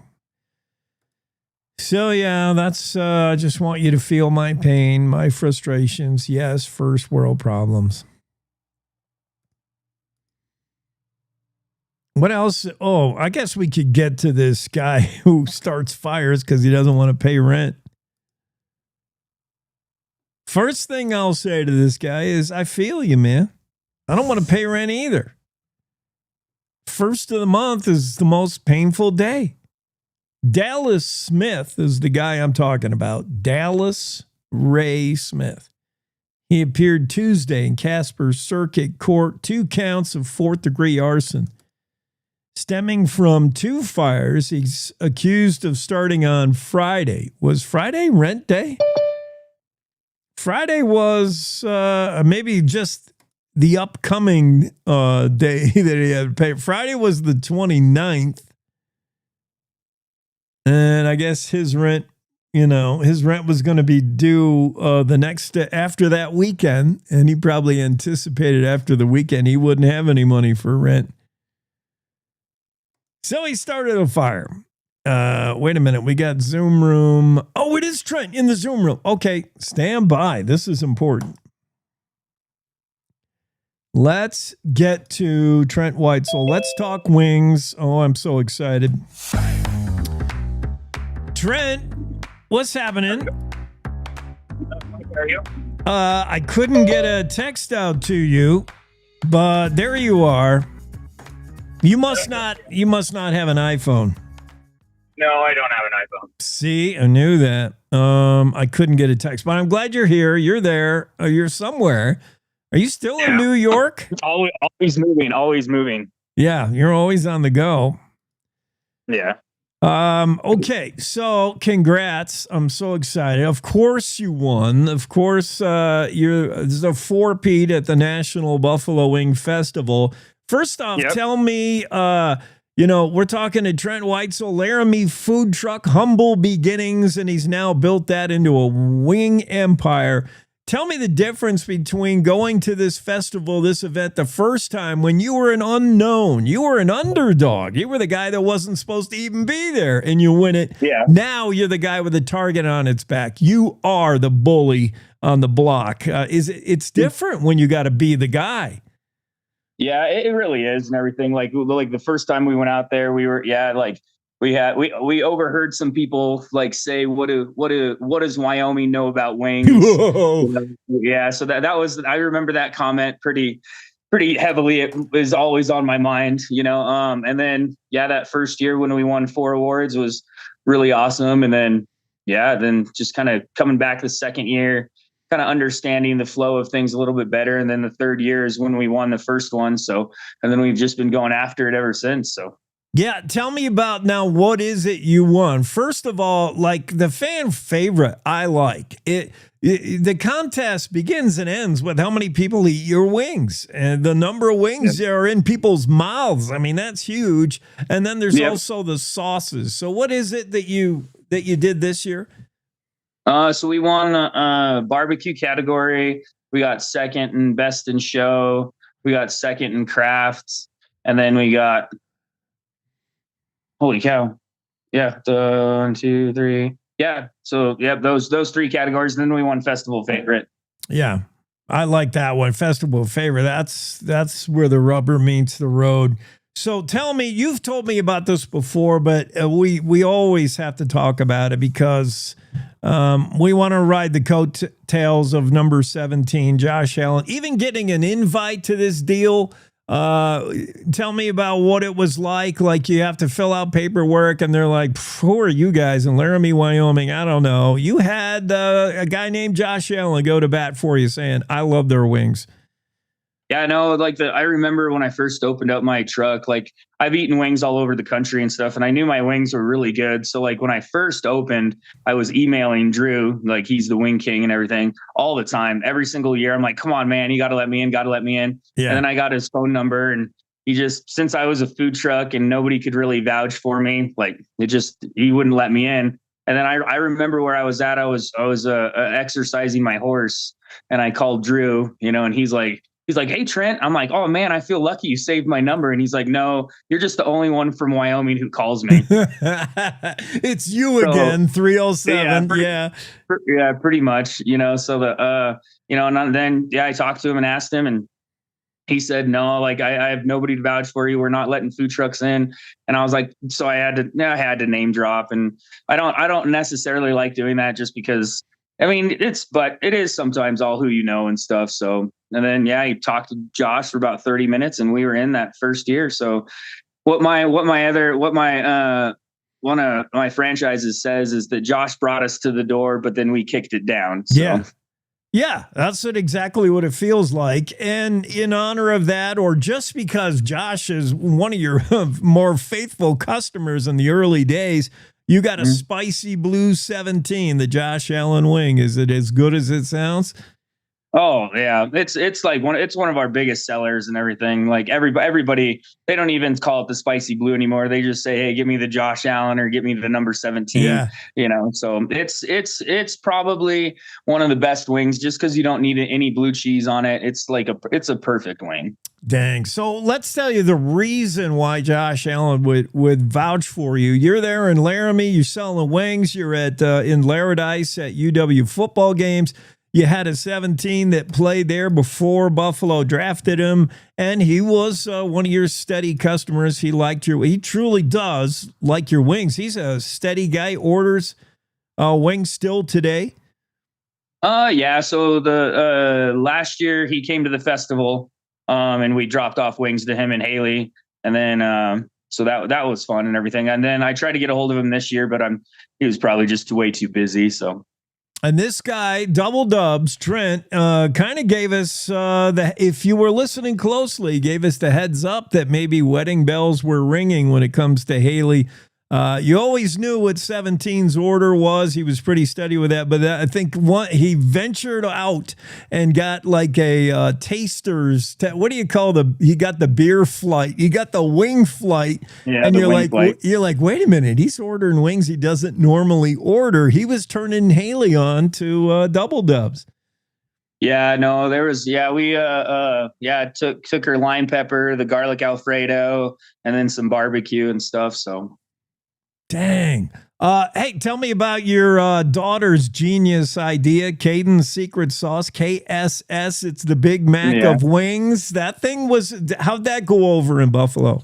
So we did about almost 15 gallons of that sauce, during that time frame. It was pretty crazy. So that was probably the wing of the festival in, people's mouths and in their, talking and everything like that. So yeah, it's pretty genius. She came to me almost 2 years ago and then was like, Papa, you got to try this sauce. You got to try this sauce. And I was like, oh man, we put pickles and sesame seeds on it. It's going to taste like a chicken Big Mac. And, sure enough, she won, or she got second in the craft category, so.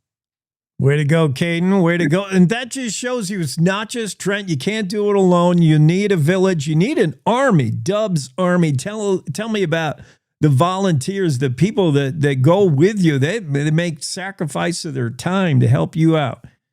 Yeah, 100%. Like I tell everybody, like I couldn't do it without them, because I'm only one person, it's my sauces and everything like that. But at big festivals like that, it's the crew that, comes together. It's the crew that gets excited, people coming up and excited to, get the garlic Alfredo or the spicy blue. And, so like their energy that that they exude, is awesome, so like I really 100% couldn't do it without them, every single year, they show up, they love it. yeah, we go out there and we're out there for like 8-10 days and everything. And we'd have a lot of fun, so but it's all on them. Trent, tell me, like, what is the trajectory you're on, and where are you today? It started with the one, just a food truck in Laramie. Now, where can we find you? How did you become you tailgate Bills games? I don't know if you're still doing that, but where can we find your wings now? I want one today. So like we have trucks all over the state of Wyoming. We have some that branch down into Colorado. So you just get on the Facebook pages, the Rock Springs Facebook page, the Double Dubs War Wagon. We have one in Milwaukee right now. Like that's that's Chris's brother's truck that he runs. We're getting some down in like South Carolina, North Carolina, Texas. So we're starting to really branch out and trying to, people are getting excited to do that type of stuff. So, Are you still going to Buffalo games at all? Oh yeah. So yeah, you asked me that. Yeah. Like last year we did 5 home Bills games. We were in Detroit, we were in LA, and we have a schedule that we're supposed to be getting going with this year and everything. So we'll be back out to the Bills. I don't think we're going anywhere else besides Buffalo. So like no out of town ones. So. All right. Well, and then we go with Game Day Hospitality. John is amazing at what he does. Like that's the guy that we work through and stuff. So he, sets up these big tailgates. It's all inclusive. You get free, or you get all you could eat and drink for 3 hours before the game. It's a lot of fun. So nothing left to prove in Buffalo at the Wing Festival. Did I hear you say in that last story hinting at hanging it up as far as going there as a competitor? What are you going to do next year? Yeah, the hardest thing is like as much as I like to win all the time. Yeah, like it's like I really do. I'm super competitive. Like and then but I also care about everybody else too. I care about like like Center Street and all these other places that work their butts off too, to, go to the festival and stuff, so we're going to try to take a step back this next couple of years. We're going to try to find, just because we travel all over the country, we're going to try to find different wing places, on this side of the country that I could vouch for. And then Drew will trust me, and then, try to bring them to the Wing Festival and get them into that wing world and everything, so it'll be fun. It's almost like a mentoring, different wing restaurants, moving forward. Yeah. So cool. Be good, do good, eat wings, especially Double Dubs wings. Hey, doors open anytime, Trent, especially if you bring some of the product. Please come on the show anytime. Yeah. Congrats and thank you. Yeah. Thank you, man. You bet. Bye. Trent Weitzel Wings, that's where you get the Double Dubs 4-Pete at the big Buffalo Wing Fest deal. And thanks for coming on, Trent. Yep. We got to move along to what? I know, Jackie, we had to move into your time slot because of the trouble I had getting a hold of Trent. But it was good to get Weitzel on. Good to get Double Dub wings. You know who I want to get on the show? I'm working on it. Is Senator Sherry Steinmetz. State Senator Steinmetz. She wrote a fantastic guest column in the Cowboy State Daily. You should check it out. It's very interesting. There's a huge issue now, not the nuclear, another issue in Wyoming about private property rights. That's been the cornerstone of American liberty. And it's near and dear to Wyomingites, for sure. If private property rights, if I have private property, I should have the right, if I go through the proper permitting and all that, to do this, X, Y, and Z. I don't want the government telling me what I can do on my property. That is huge. And as Senator Steinmetz writes, quote, private property rights are the cornerstone of American liberty. You could also add that they are near and dear to Wyomingites. But, Senator Steinmetz says in her guest column, they are not absolute, nor should they be. And what she gets into is The issue of some ranchers, some large property owners that embrace, let's say, wind or solar technology, and they partner with a large wind solar company, and they use on their property wind and solar. They use their property for wind and solar. And Senator Steinmetz says, are we building economic development or creating Wyoming's next crisis? And she said, watch out when private property owners say you don't have the right to tell me what to do on my property if I want to put up a gigantic wind farm. Hold on, says Senator Steinmetz. It's interesting, very interesting conversation, because that puts private property rights argument directly against this green energy and solar. There's a whole lot there. I would love to have her on the show. We have reached out. Hey, we've used up the hour. We got to get to top of the hour news. Cowboy State Daily Radio Network continues. We're only half done, y'all. It's time to take a look at what's happening around Wyoming. From the Cowboy State Daily Newsroom, I'm Wendy Kaur. Wildfire is recognized to have a cleansing and renewing role in nature, but allowing it to take its natural course is considered too risky in Wyoming.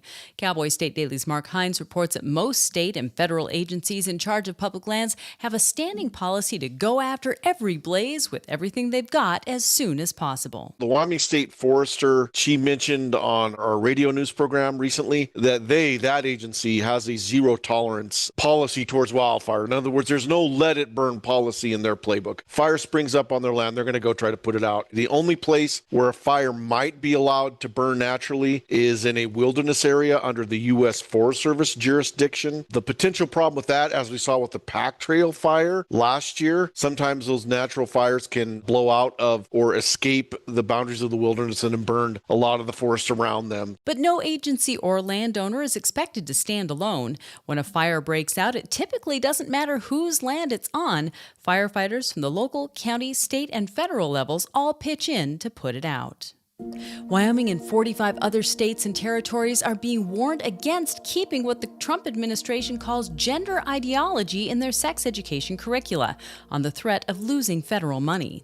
Cowboy State Daily's Claire McFarland reports that a group of Wyoming Republican lawmakers have publicly asked Governor Mark Gordon to explain the curriculum President Donald Trump's administration is now demanding be removed. On the one hand, we have the Freedom Caucus riled up like we are out of compliance with Trump's agency and we're touting this gender ideology, and how is this okay, Wyoming? And then on the other hand, you have Governor Mark Gordon's spokesman, like the Department of Health just had to choose from federally approved materials under the Biden administration. According to the governor's spokesman, it's not like there was some sinister social agenda here. It's just Wyoming trying to keep up with federal grant requirements. Gordon's office said the state is being whiplashed from the expectations of one federal administration to the next. Wyoming Republican U.S. Representative Harriet Hageman took to the House floor Wednesday to advocate for Congressional Review Act resolutions that would overturn 3 Bureau of Land Management resource management plans. Hageman argued that the Biden-era policies amount to mineral withdrawals in disguise that restrict energy development across millions of acres. However, Cowboy State Daily's David Madison reports that the novel use of the Congressional Review Act to challenge land management plans has drawn significant opposition from legal scholars and environmental groups that warn the action could destabilize decades of federal land management policy. Critics say they're taking the management out of the BLM. Proponents like Representative Hageman say this is long overdue. We need to clear the way for more energy development on public land. Changing restrictive federal land use policies has been a long-standing priority for Wyoming leaders across all levels of government who argue such plans hamper the state's energy-dependent economy. I'll be back with more news right after this. Casper Medical Imaging and Outpatient Radiology meet all your imaging needs with 2 convenient locations in Casper. Whether you need a mammogram, CT, ultrasound, MRI, or DEXA scan, your image is always our focus. Visit our East Campus at 6600 East 2nd or our main campus at 419 South Washington, and let us help you find the answers you need through high-quality imaging and compassionate care close to home. See what we can do for you at caspermedicalimaging.net/services. State Representative Bill Almond of Casper now goes by the nickname Mr. No Nuclear. It's a title he earned from his fellow representatives due to his fierce opposition against plans by Energy Development Radiant Nuclear to bring nuclear microreactors and their spent nuclear waste near Bar None. Cowboy State Daily's Jackson Walker reports that Almond is just one of a growing number of voices trying to make themselves heard in the debate, which most recently spiraled into a public shouting match during a Bar None Town Council meeting Tuesday night. This argument that they're having stemmed from a nuclear project that is trying to move into the area, and it's going to be storing nuclear waste near Bar None. So Mayor Peter Boyer, he's very much in favor of this. He thinks it's going to help elevate not only his city, but the state. And Representative Almond is almost on the other side saying, we can't support this because it's nuclear waste. Bar None Mayor Peter Boyer, according to Almond, had previously been his good friend and had even served on Almond's election committee. Now, in the wake of his nuclear advocacy, Almond says that Boyer won't return his phone calls. And that's today's news. Get your free digital subscription to Wyoming's only statewide newspaper by clicking on the daily newsletter button at cowboystatedaily.com. I'm Wendy Core for Cowboy State Daily.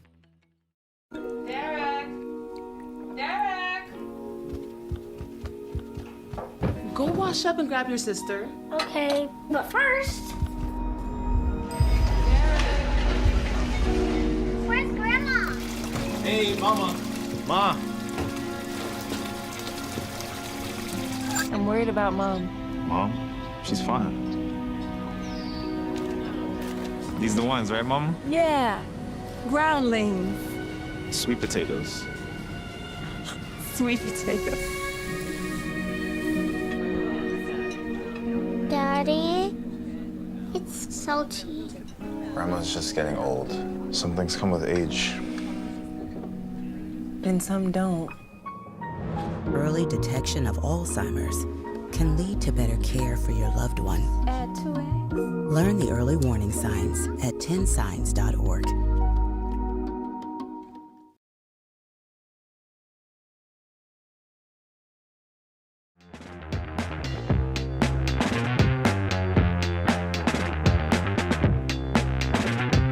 Cowboy State Daily show with Jake here in a fresh hour in front of us, blank canvas, and we'll fill it with all kinds of paint.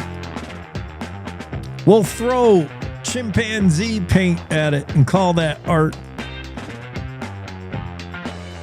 I don't even know what I'm talking about. All right, let's get Mark Hines in here.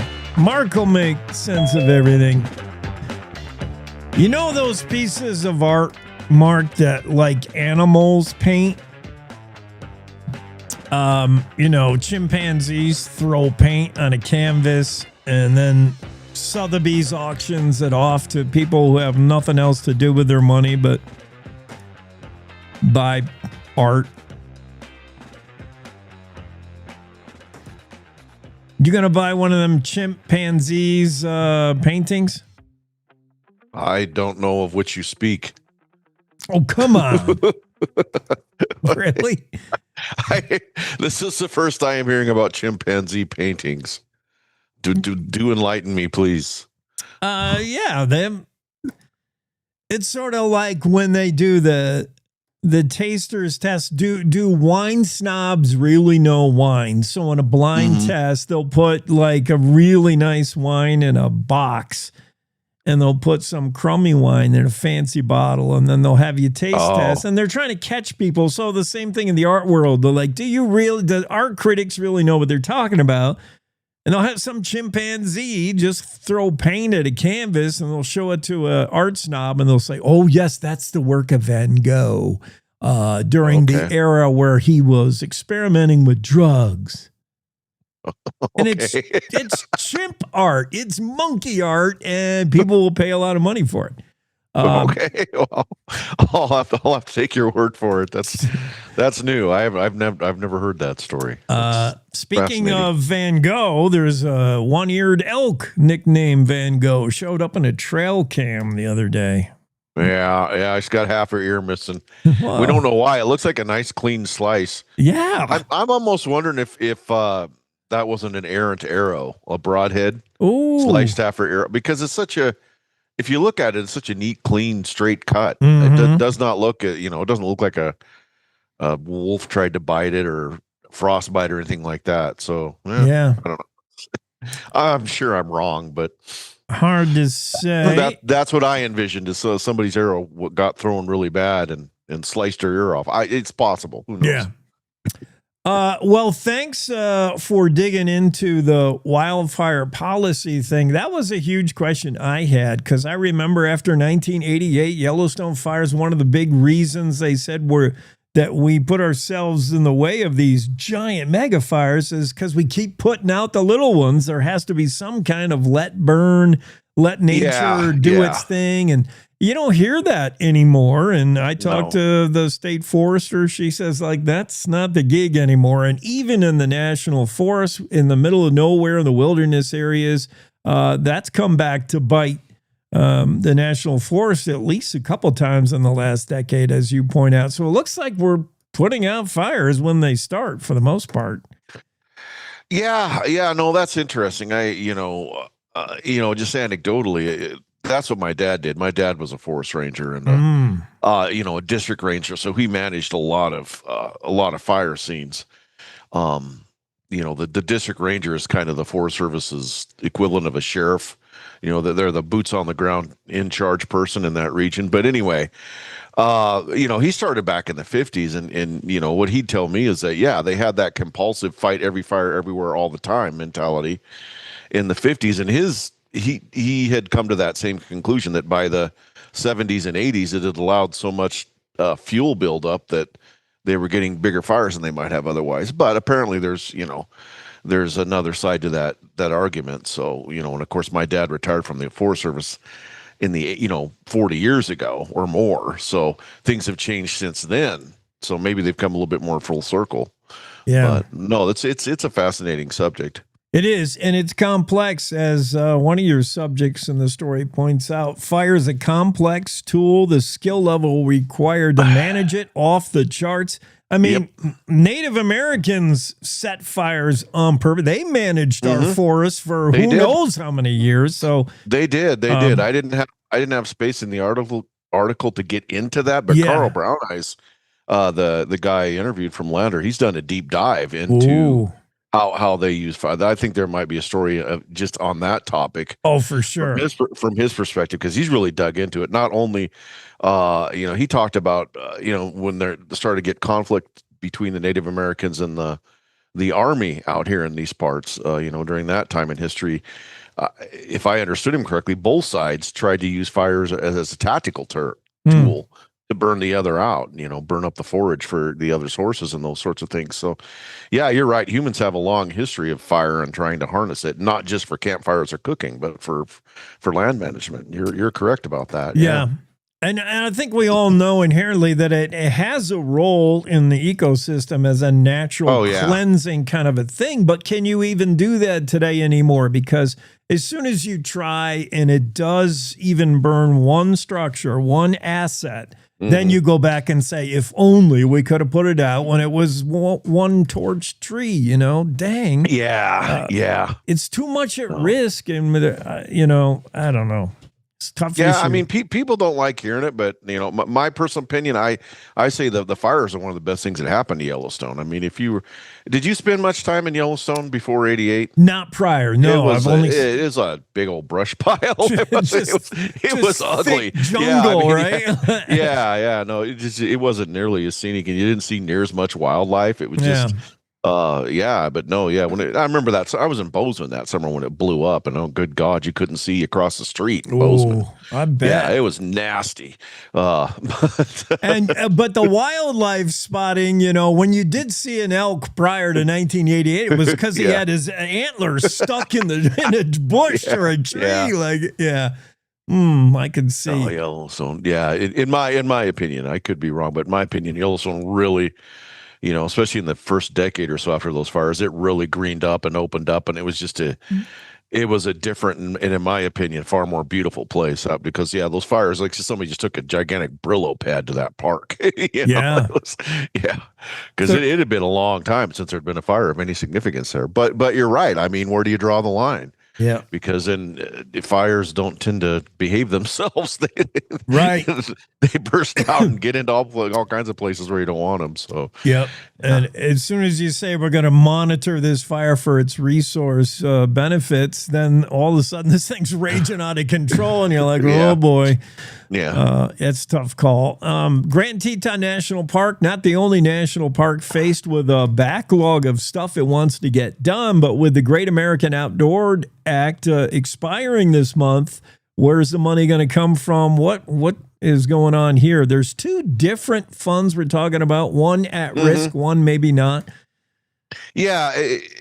The understanding is that one of those funding streams is for kind of what happened with the Kelly parcel, kind of a coffer that the government can have available to purchase lands, to roll them into the park system, or make them more available to the public. That fund apparently is safe for now, but the fund that everybody's talking about is what you mentioned, the one that handles backlog of infrastructure and maintenance, and that's the one that it expires. And if I understand correctly, that's the one that the congressional hearing in Teton Park is really going to put under the microscope tomorrow. They're going to call witnesses. They're not just letting anybody and everybody get up there and speak. The people they're calling out witnesses, it's a specific predetermined list, and they're going to, it's a congressional hearing. They're going to sit them down and grill them. And I think that's going to be the subject. Why do you need this money? Why do you want us to continue funding this? So, they could be facing some pretty hard scrutiny. But Rob Wallace seems to think that the people who are scheduled to speak are going. They're going to bring the receipts. They're going to do a good job of demonstrating why this fund should continue to, why that money should continue to flow. So, we'll see. See what gets said tomorrow. Yeah. And we'll see Grand Teton National Park Superintendent Chip Jenkins there, Julie Calder, chair of the Jackson Hole Travel and Tourism Board, and Representative Harriet Hageman among those expected to be around for that tomorrow. Yeah, and Harriet Hageman, she's on the committee. She's going to be grilling. She's going to be one of the ones asking the questions and getting the answers. So. Yeah. So it could be interesting. Yeah. Cautiously optimistic with mule deer numbers trying to rebound from that horrific winter of 22-23. Numbers slowly coming back. Lander region, maybe not so, but the sublet herd, which was devastated, looking better. Are things looking up as far as the game and fish is concerned? Yeah. The game and fish, they put out their hunt preview every usually late in the summer every year, and it does. The story about mule deer sounds a bit more happy than it has in recent years. I mean, mule deer west wide are in trouble. They have declining. They're struggling with habitat loss and declining numbers. It's not a Wyoming problem. It is a west wide. It's a species scale problem, but. It does seem to be getting a little bit better. Like I said, I talked to a couple of those locals over by LaBarge who really haven't hunted mule deer in the past few years, are finally getting to the point where, I feel comfortable that if I see a big enough buck, I'll go ahead and take one this year. And like I said, these are guys that are focused. They're not going to look at anything that isn't a 190 or 200 class buck, which is, for the uninitiated, that's the biggest of the big. That's the absolute monsters.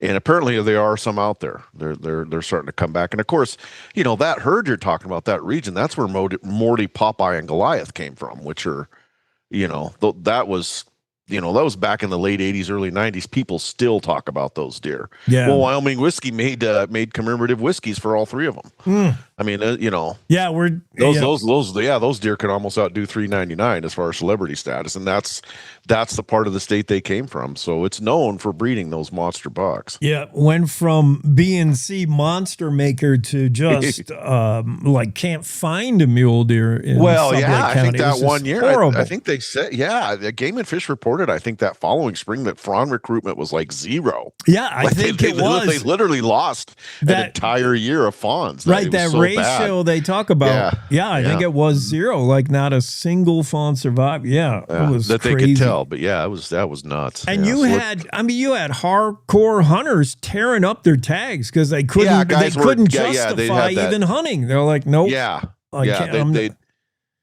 They they'd buy a tag to put the money back in the system, because that money all goes back to Game and Fish, but then they wouldn't hunt. That one guy, Zach, he organized a lottery where you could basically use your hunting tag as a lottery ticket for prizes, and that was pretty successful. You got a lot of people to participate, but yeah, like I said, there were a lot of people in that area that they stopped hunting mule deer for a while. Yeah. Well, hasn't been much to be hopeful for with mule deer, but maybe now, numbers trending up just a bit. That's good to know.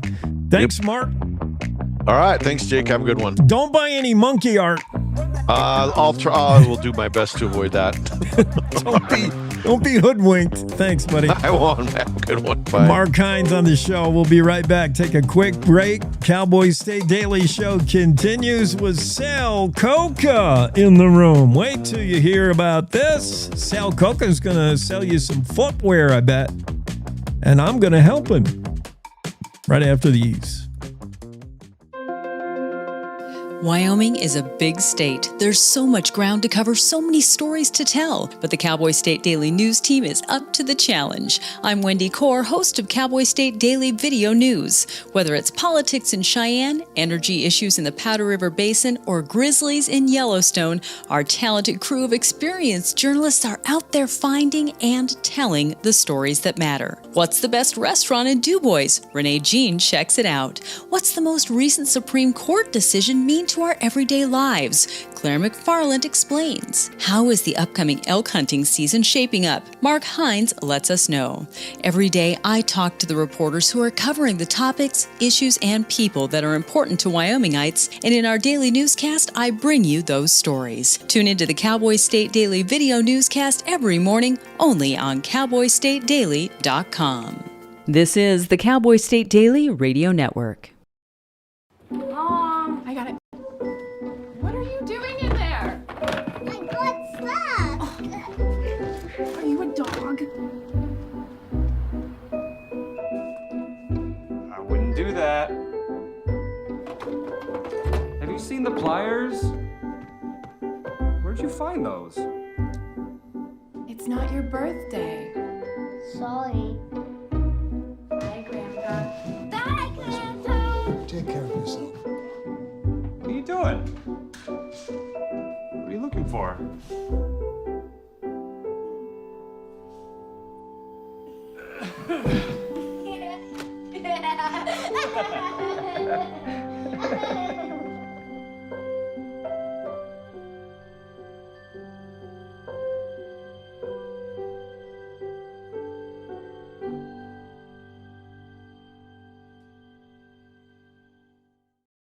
I don't think many kids in my son's school even do it.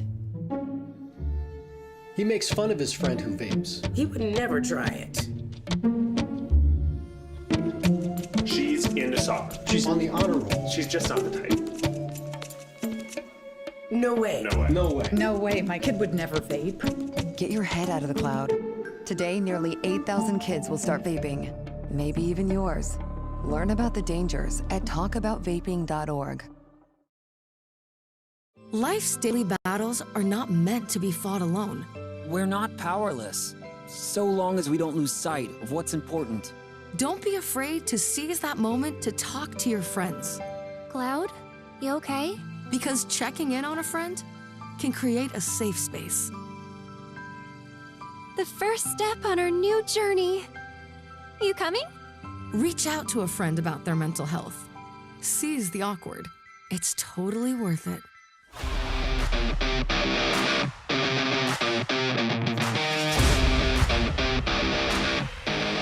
Cowboy State Daily Show with Jake continues here on a Thursday, and into the discussion, it's Sal Coca.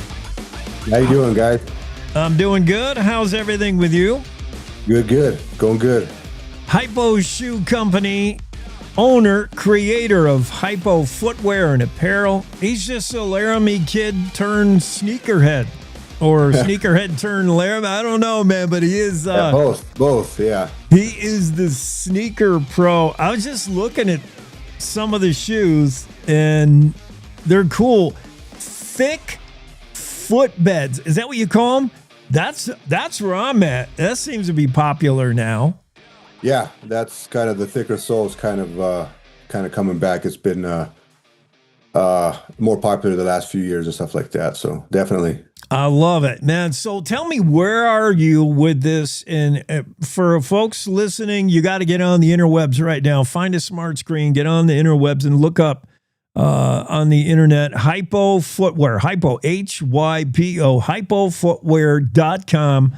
And look, just check out some of the product. It's fantastic. Now, this started as just sort of a pipe dream thing, like you were always digging sneakers. You're in Foot Locker.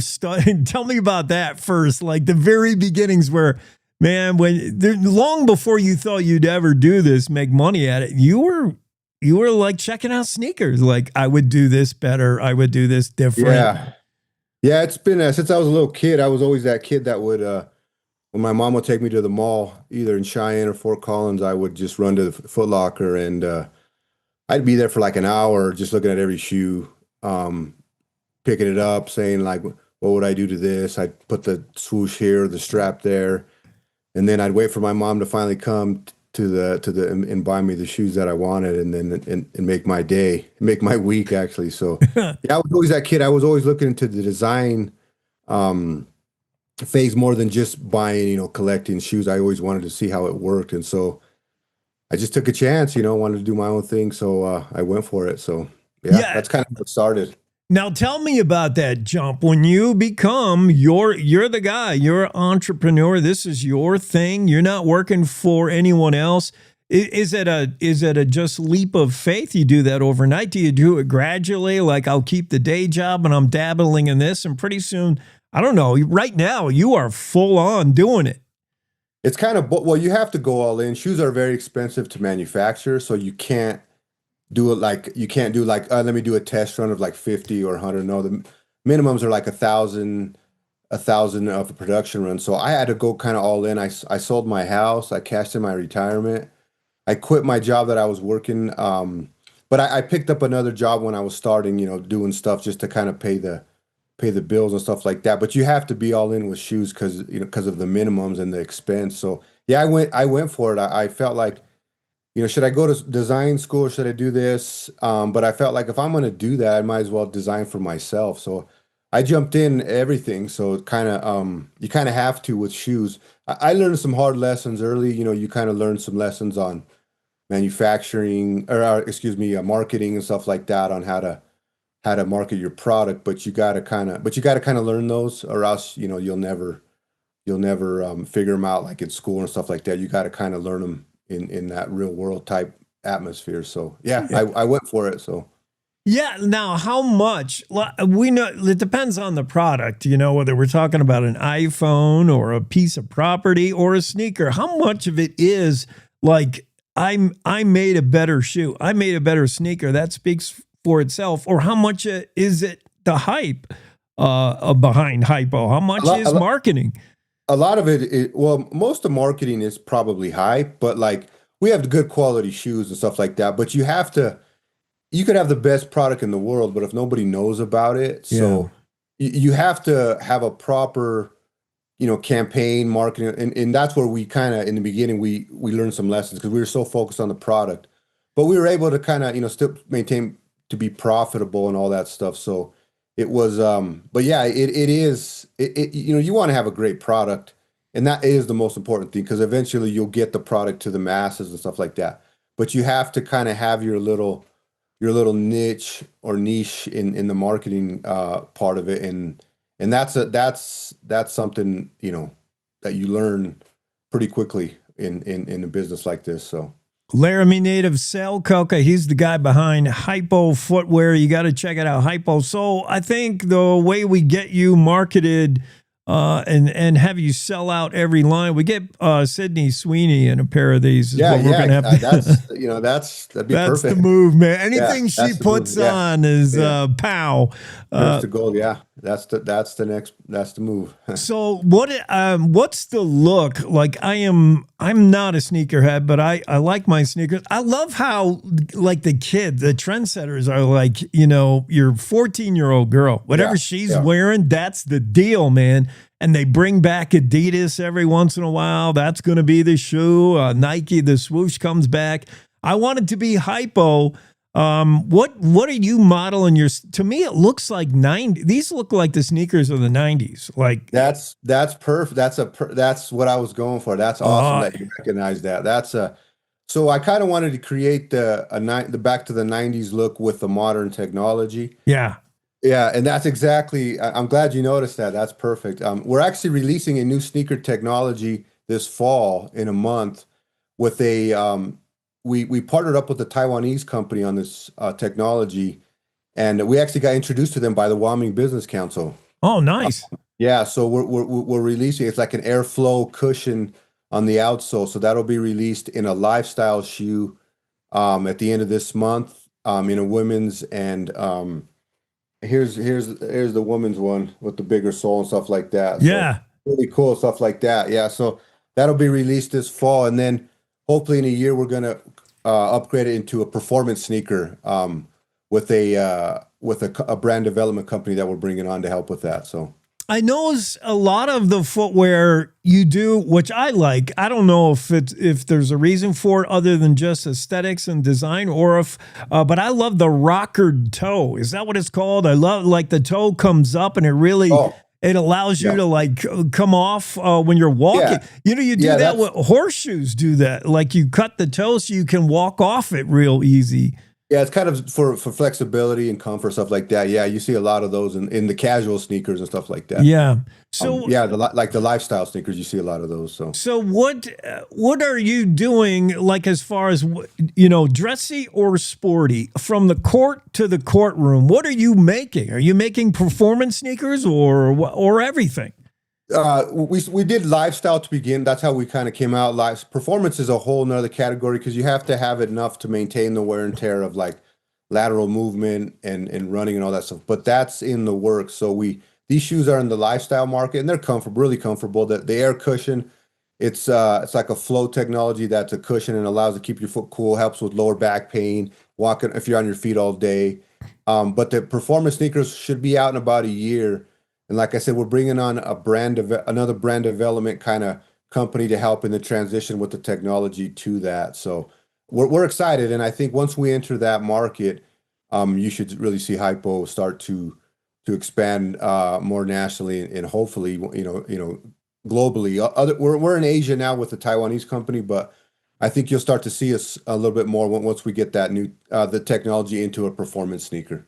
So. Yeah. On the subject of tech, what is that just a marketing thing? Is there really like airflow? Is there really cushion? One thing about sneakers, we know it's the reason your dogs likes to chew them up is they start smelling. Yeah. What is the airflow for real? Like it's going to keep you fresh? It comes in through a little tiny hole on the side and it's a cushion on the bottom and it flows through the shoe. It keeps your foot cool. It's a cushion. It helps with like the comfort, helps with like if you're on your feet all day and kind of lower back pain, and it gives it a cool look. It's like when you say Air, it's synonymous with Nike, but we kind of got our own little version of it. It's a different tech, but it's pretty cool because you can not only does it have function, we can make it aesthetically pleasing to a variety of people. We can make it like a transparent.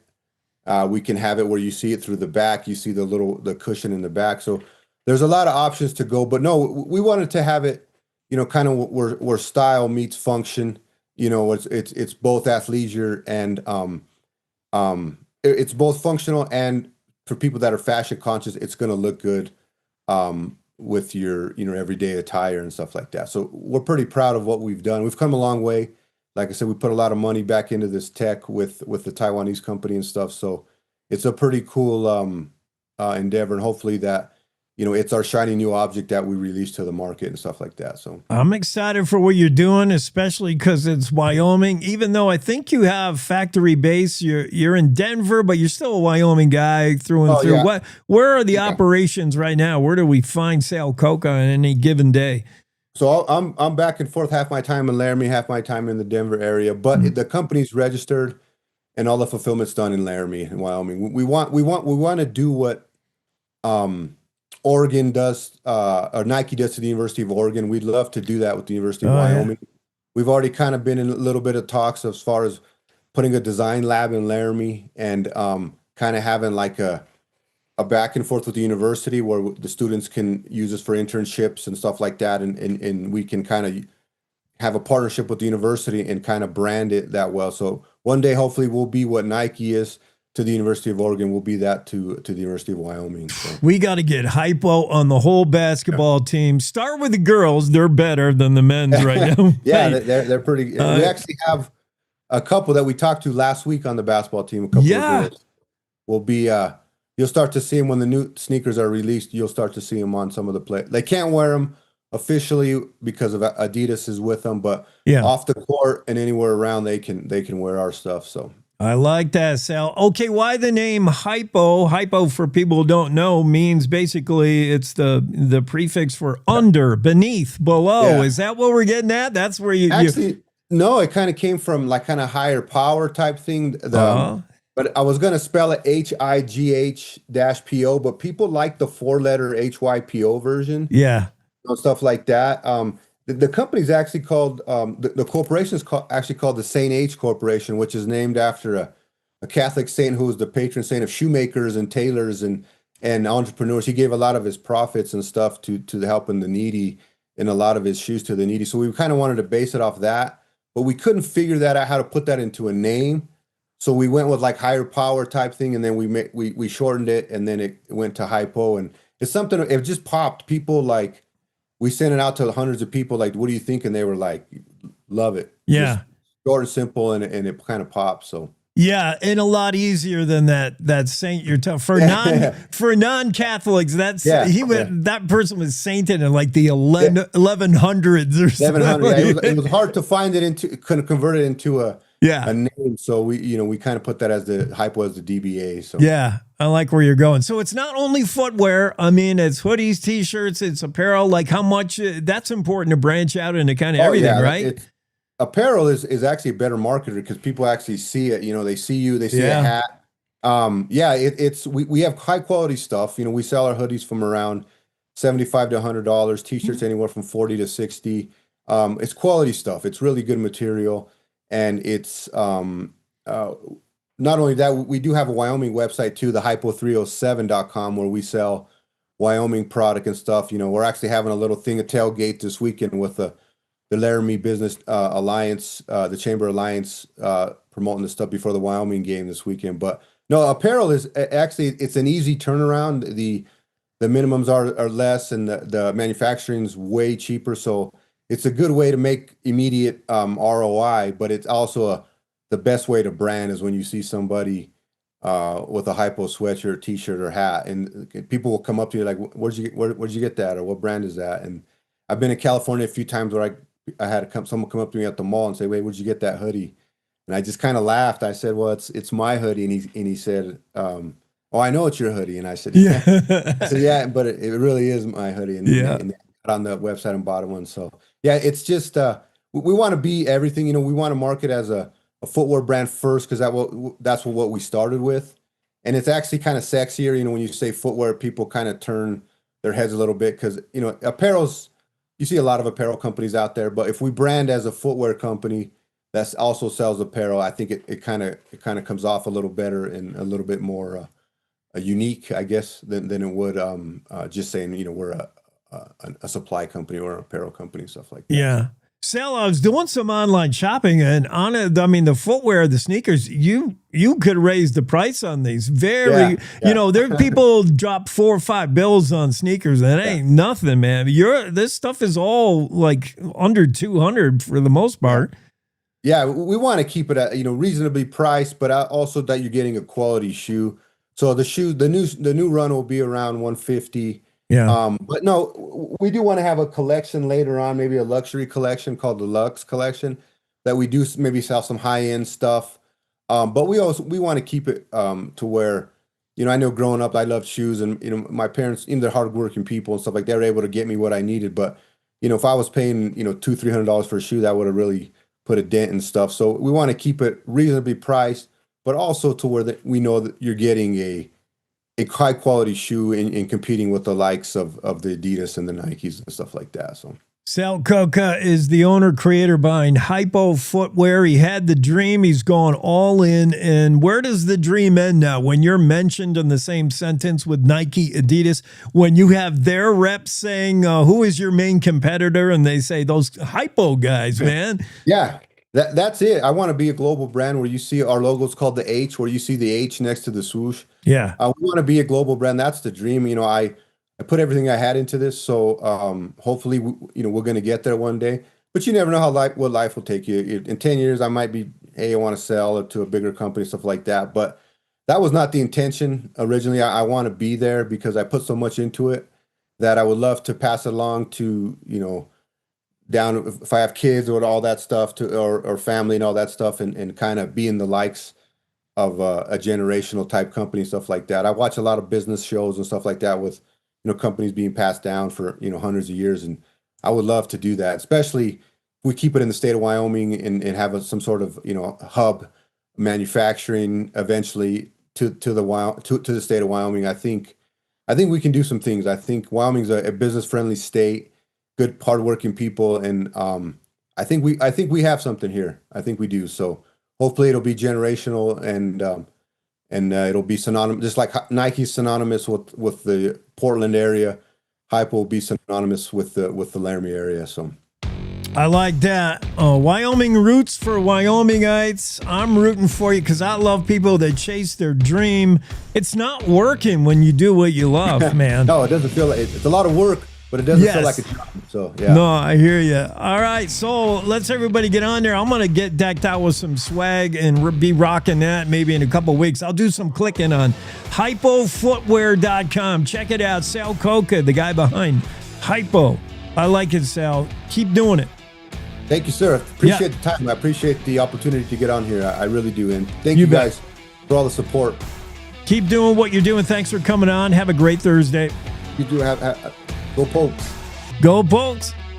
Be good, do good, wear Hypo. Thank you, sir. All right, let's take a quick break on the Cowboy State Daily Show. We'll be right back. Want to stay in touch with what's happening around Wyoming? I'm Wendy Core, host of the Cowboy State Daily video newscast. From Mountain View to Upton, from Jackson to Cheyenne, our reporters are out there finding and telling the stories that matter. Every day, I talk to the talented journalists who are covering the topics, issues, and people that are important to Wyomingites. And in our daily newscast, I bring you their stories. Tune in to Cowboy State Daily video news every morning, only on CowboyStateDaily.com. You're listening to the Cowboy State Daily Radio Network. Who can you turn to for news you can trust? Your local TV and radio broadcasters. You trust us to keep you safe during times of crisis and to deliver the weather, sports, and entertainment you rely on every day. We bring you the facts you need to make decisions that matter. And as misinformation floods social media, you can trust your local stations to deliver the truth. Text TV to 52886 and tell Congress you rely on your local stations for trusted news. You handle the healthcare, we'll handle the marketing. In need of a spark for marketing your medical practice? Loom Studio provides creative and strategic healthcare marketing that illuminates the path to bigger and better experiences for your business and your patients. We specialize in branding and design, social media, website design, SEO and SEM, not to mention content creation, public and media relations, and marketing metrics to ensure you're getting results. If you're looking to increase your patient engagement and retention, enhance your community impact, and streamline your marketing efforts, our team is ready to help you achieve your goals. Contact us today and learn more at loomstudio.com.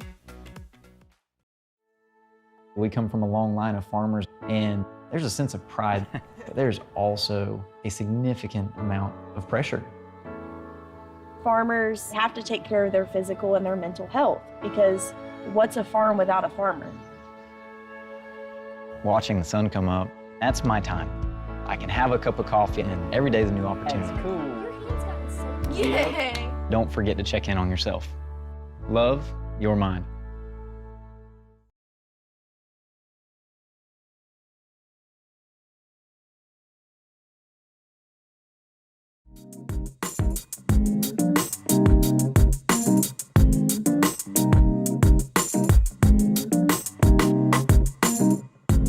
Cowboy State Daily Show with Jake on a Thursday. Great having Sal Coca on. He's a real go-getter, man. He's turned a love for sneakers into a business, Laramie-based business, so I'm rooting for him. Check out hypofootwear.com. Get yourself a pair of kicks from Hypo. And you're supporting Wyoming. Matt Tedderud is going to be on the show here in a moment, I'm thinking. I thought we had him in the Zoom room a second ago, but he must have fell out.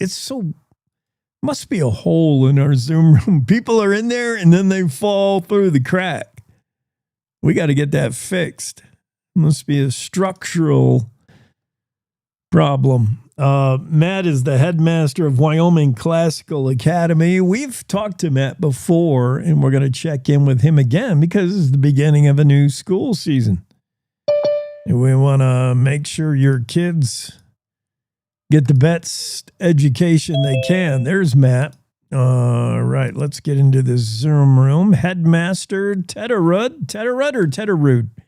Tedderud. Tedderud. Matt, how are you? How's your Thursday? It's going well, sir.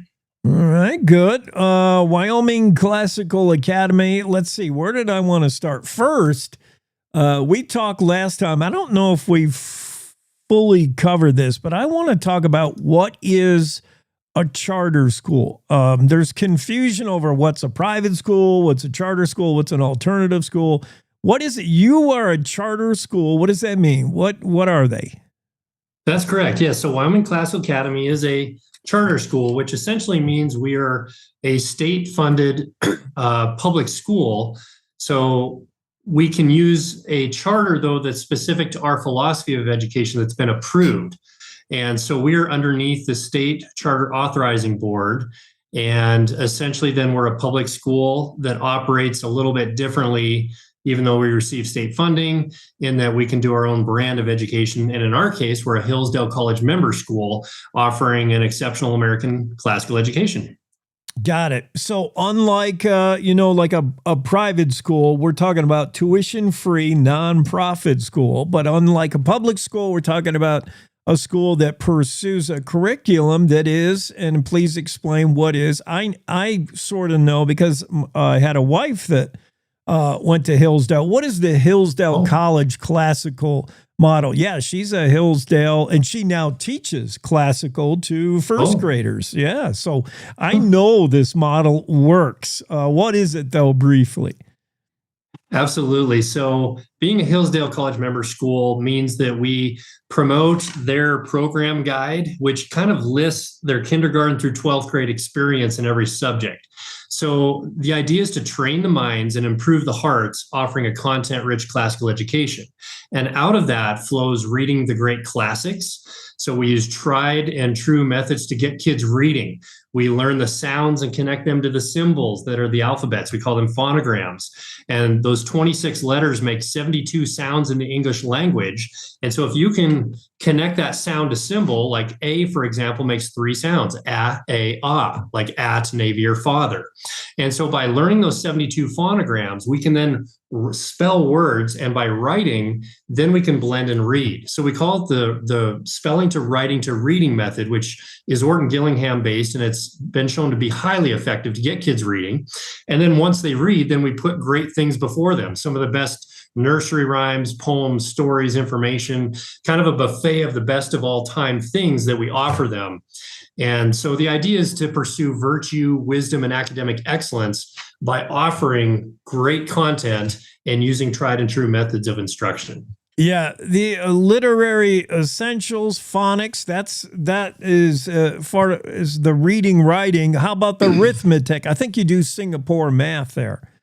That is correct. Yeah. So we use literacy essentials K-3 to get kids reading. And then we deepen their comprehension with study guides that say, hey, how do you find the main idea? How do you draw conclusions and analyze text, whether that's information or a great classic story? So we learn to read and then we read to learn, essentially. Now for math, then we swing into Dimensions Singapore math, which starts with the hands-on tactile. So if you understand what it means to divide, it's splitting things up into equal groups, it's sharing evenly. Now we might do that with bears. We might take 12 bears and split them into groups of 3, and then we might draw a picture of those bears, and then we connect that to the algorithm. 12 box 3 is 4. So it's very linear and sequential in that we move from the hands-on concrete to the pictorial and then to the abstract, which is shown to really solidify the math understanding rather than just blindly following a set of steps. Oh, yeah, Matt. Nothing teaches math better than Cindy Lou has 3 slices of pizza. Dad takes one away and eats it.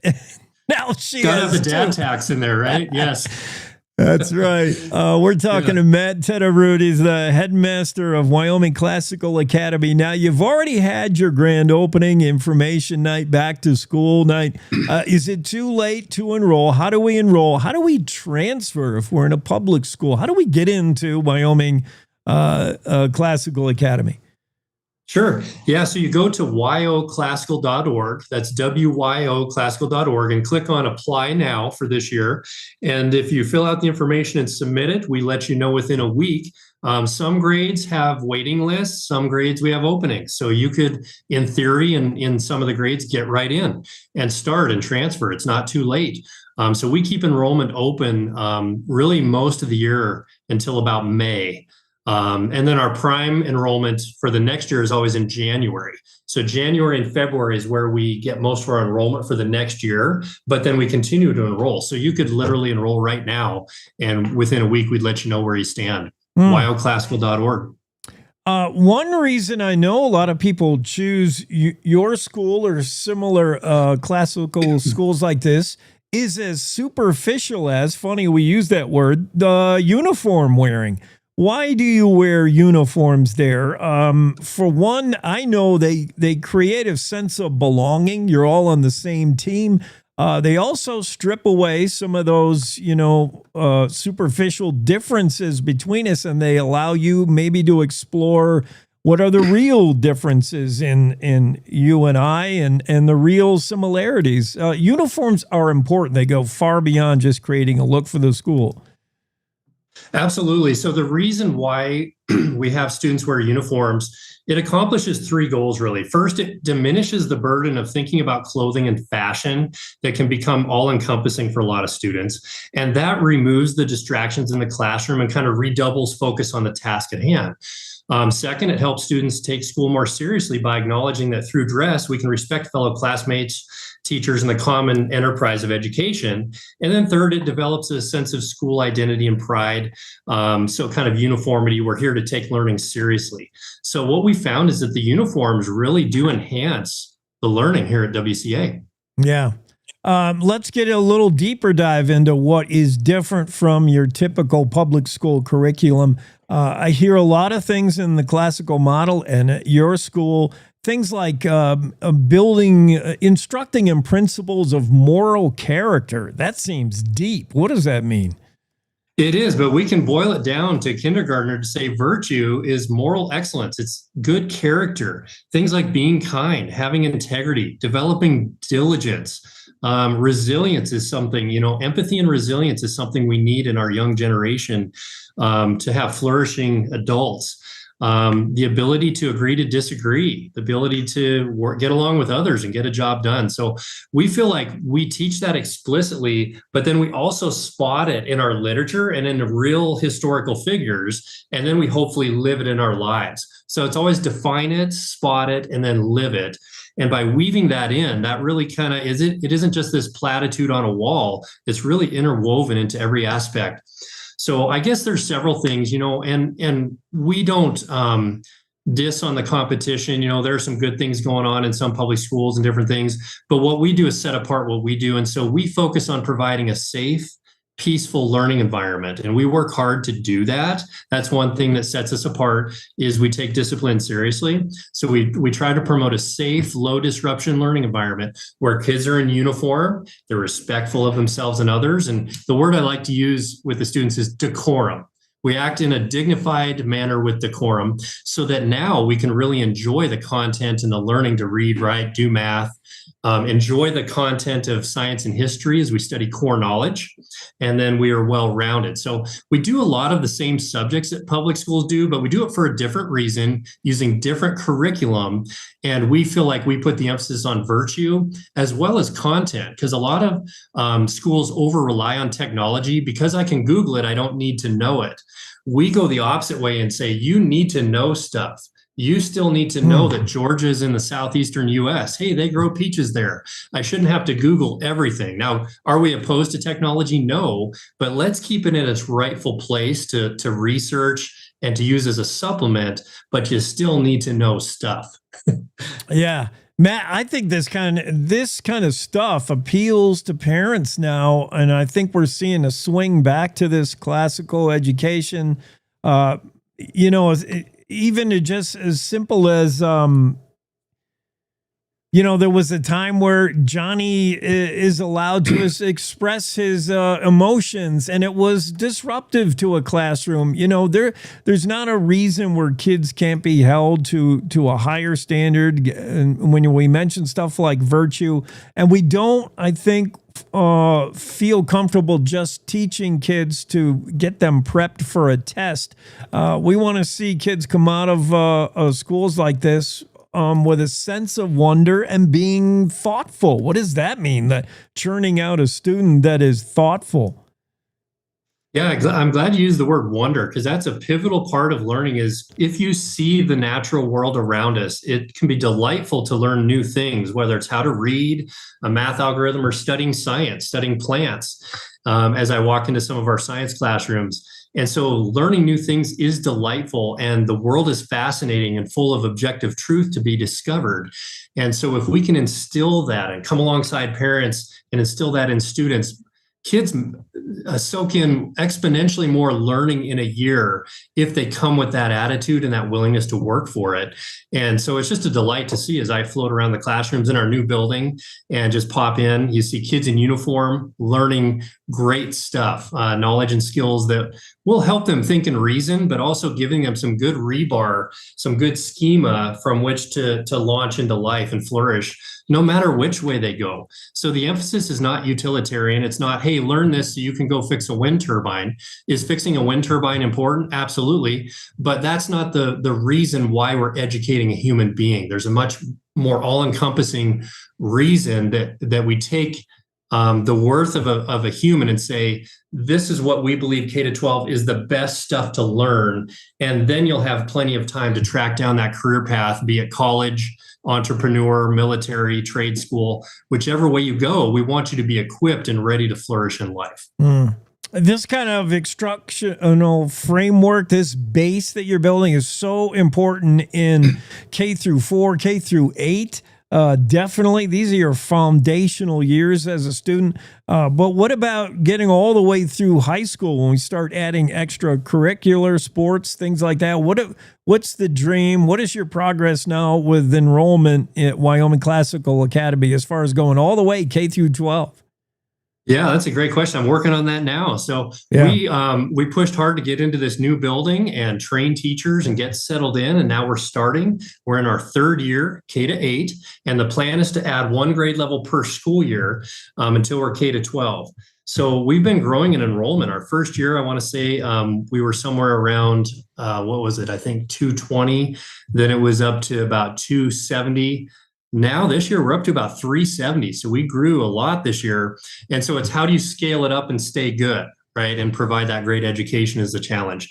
So our plan is to use the Hillsdale program guide for the upper school, which is no joke. I mean, they're reading hard classics. You know, I was reading Moby Dick. That's an 11th grade book. And it was a lot harder than most of the books I read in, you know, CJ Box or Jack Reacher stuff, which is enjoyable. But a classic book, you really have to pay attention to what's going on, and you can learn a lot about human nature and life.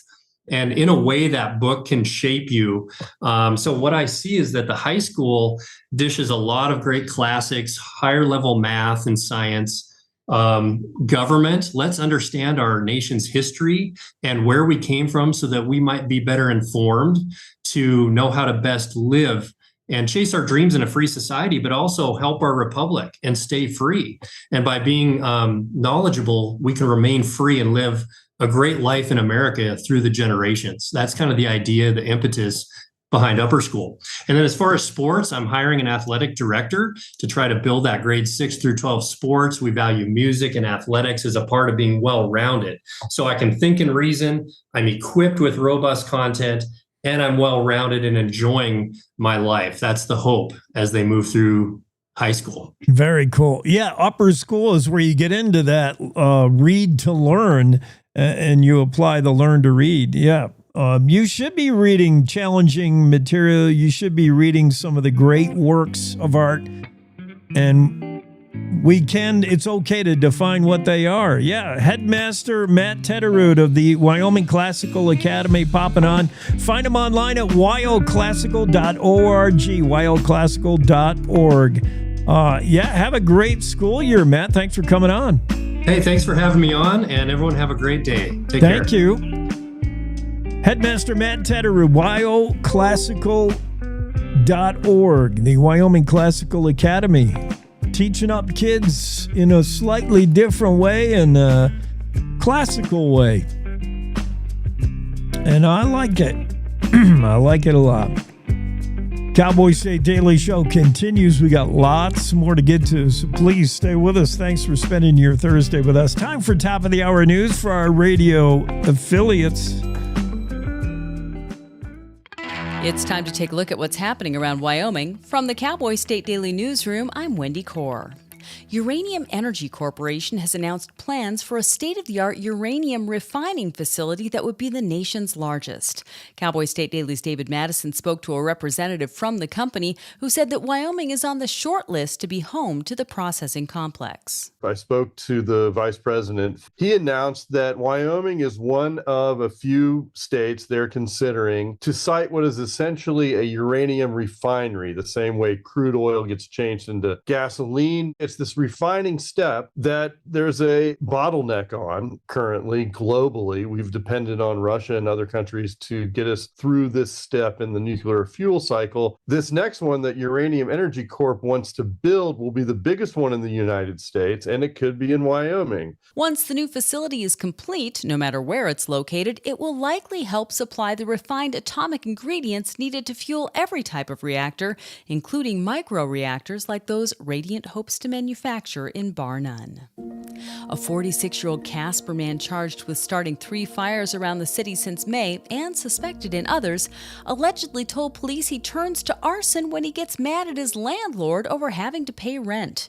Dallas Ray Smith appeared Tuesday in Casper Circuit Court on 2 counts of 4th-degree arson stemming from 2 fires he's accused of starting Friday. Cowboy State Daily's Dale Killingbeck reports that if convicted of all the charges, Smith could face over 20 years in jail. What he is charged with is setting a fire inside a building where homeless people were living there. And the reason he does this, he told police, is because when he goes to pay rent, the landlord doesn't treat him well. So he gets angry and he has to go start a fire. According to court documents, Smith told investigators he typically gathers leaves together and lights them on fire. Although the fires scare him, he said they provide some relief to emotions he doesn't otherwise know how to deal with. A cosmetic surgeon who worked formerly for a clinic in Casper denies wrongdoing in a lawsuit brought by two women, accusing him of leaving them disfigured and sickened in 2023. Afton Jennings and Casey Duncan in July sued Dr. Christopher Stewart, a cosmetic surgeon who previously worked for Casper-based New Beautiful You. Cowboy State Daily's Claire McFarland reports that the plaintiffs claim they suffered devastating outcomes after Stewart performed cosmetic surgeries on them, including infection, necrosis, permanent disfigurement, and loss of bodily function. You have these women claiming that they were disfigured badly. One saying she lost her nipple after just such infection that they had to put maggots in her breast to feed off of the necrotic tissue. And, the other one saying she had a mommy makeover and she was just racked with fever and chills and issues and ruptures. In a court filing Friday, Dr. Stewart denied that his actions or inactions breached the applicable medical standard of care or resulted in the women's alleged injuries or damages. The case is ongoing. I'll be back with more news right after this. Casper Medical Imaging and Outpatient Radiology meet all your imaging needs with two convenient locations in Casper. Whether you need a mammogram, CT, ultrasound, MRI, or DEXA scan, your image is always our focus. Visit our East Campus at 6600 East 2nd or our main campus at 419 South Washington, and let us help you find the answers you need through high-quality imaging and compassionate care close to home. See what we can do for you at caspermedicalimaging.net/services. With a key component of the 2020 Great American Outdoors Act set to expire at the end of this month, the U.S. House Committee on Natural Resources is set to meet Friday in Grand Teton National Park to consider whether to continue funding infrastructure in national parks. The committee, which includes Wyoming Republican Representative Harriet Hageman, is scheduled to hold an oversight hearing at the Jenny Lake Visitor Center. Cowboy State Daily's Mark Hines reports that the main topic will likely be the Legacy Restoration Fund section of the Great American Outdoors Act, which was signed into law by President Trump in 2020. There's actually two parts to it. One part is geared towards the acquisition of new waters and new lands. A big chunk of that money was used, for example, to secure public access to the Kelly parcel. The other part of the funding that goes into infrastructure and repairs in national parks and some other federal lands, that had a 5-year time limit on it. Hageman told Cowboy State Daily that the purpose of the hearing is to scrutinize the Great American Outdoors Act and its effectiveness so far. She said questionable projects were authorized under the act during the Biden administration. And that's today's news. Get your free digital subscription to Wyoming's only statewide newspaper by clicking on the daily newsletter button at cowboystatedaily.com. I'm Wendy Core for Cowboy State Daily. When you hear the words nonprofit organization, what comes to mind? Is it a place your dog called home before finding you? Is it an organization that supports accessibility? Is it a place that ensures your safety and that of those you love? That protects endangered wildlife and habitats or fights for our most basic needs? It's impossible to show all the ways nonprofit organizations make a difference in our world. One animal, one person, one cause at a time, but it's not impossible to be part of it.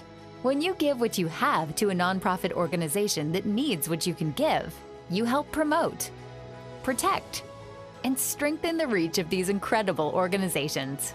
The Nonprofit Alliance is here, helping connect people like you to the nonprofits that enrich your life, your community, and the world we share. Reach out to a nonprofit organization that inspires you today to find how you can help make the world a better place.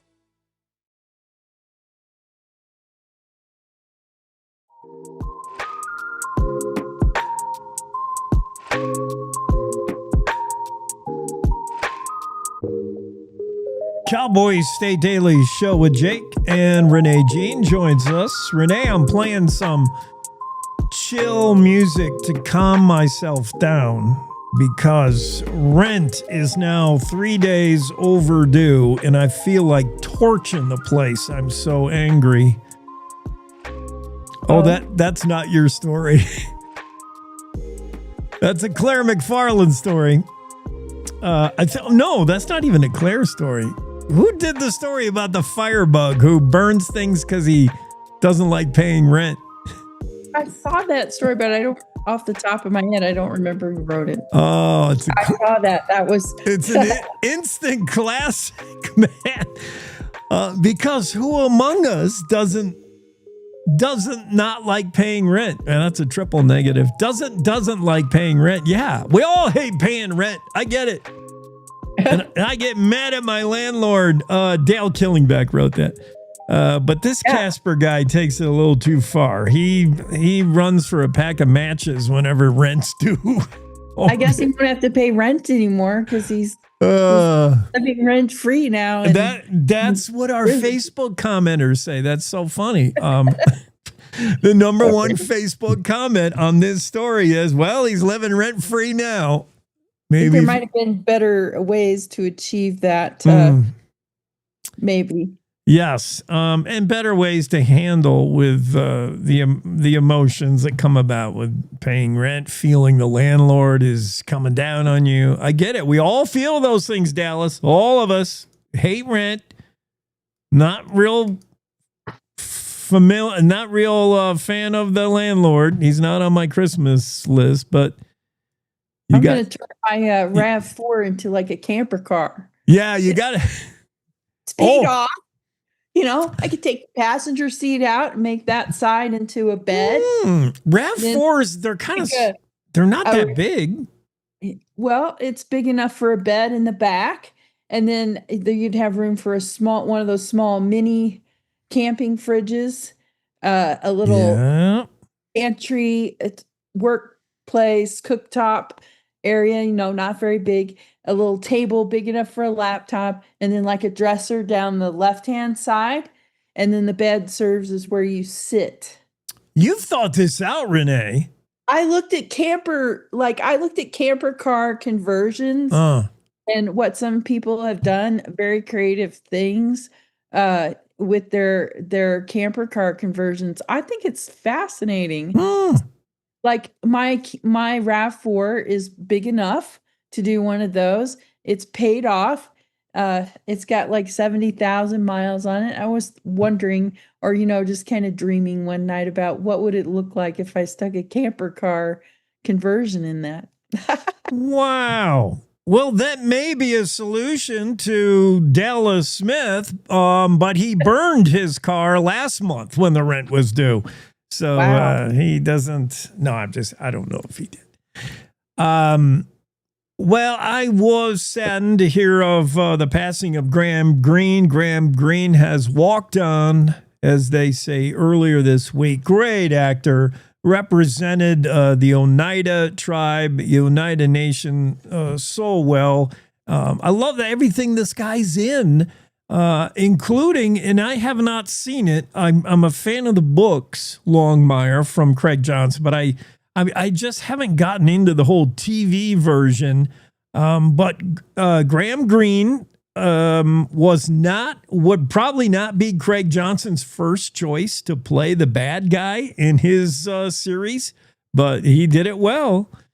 Well, I don't know about not being his first choice. I think that definitely Graham Greene would be his first choice to be on Longmire. Yeah. I mean, he was telling me he felt really lucky that they got him and really couldn't kind of believe that they had gotten someone this prestigious, this well-known, to be on the show. But he's a nice guy, so it's kind of ironic that he plays a bad guy so well. Speaks to the versatility and professionalism and ability of Graham Greene to take on any role and make it live. Yeah. And another thing that speaks to an actor's professionalism and how good they are is I've always been impressed, and I've seen a bunch like this that can turn it on when the director says action.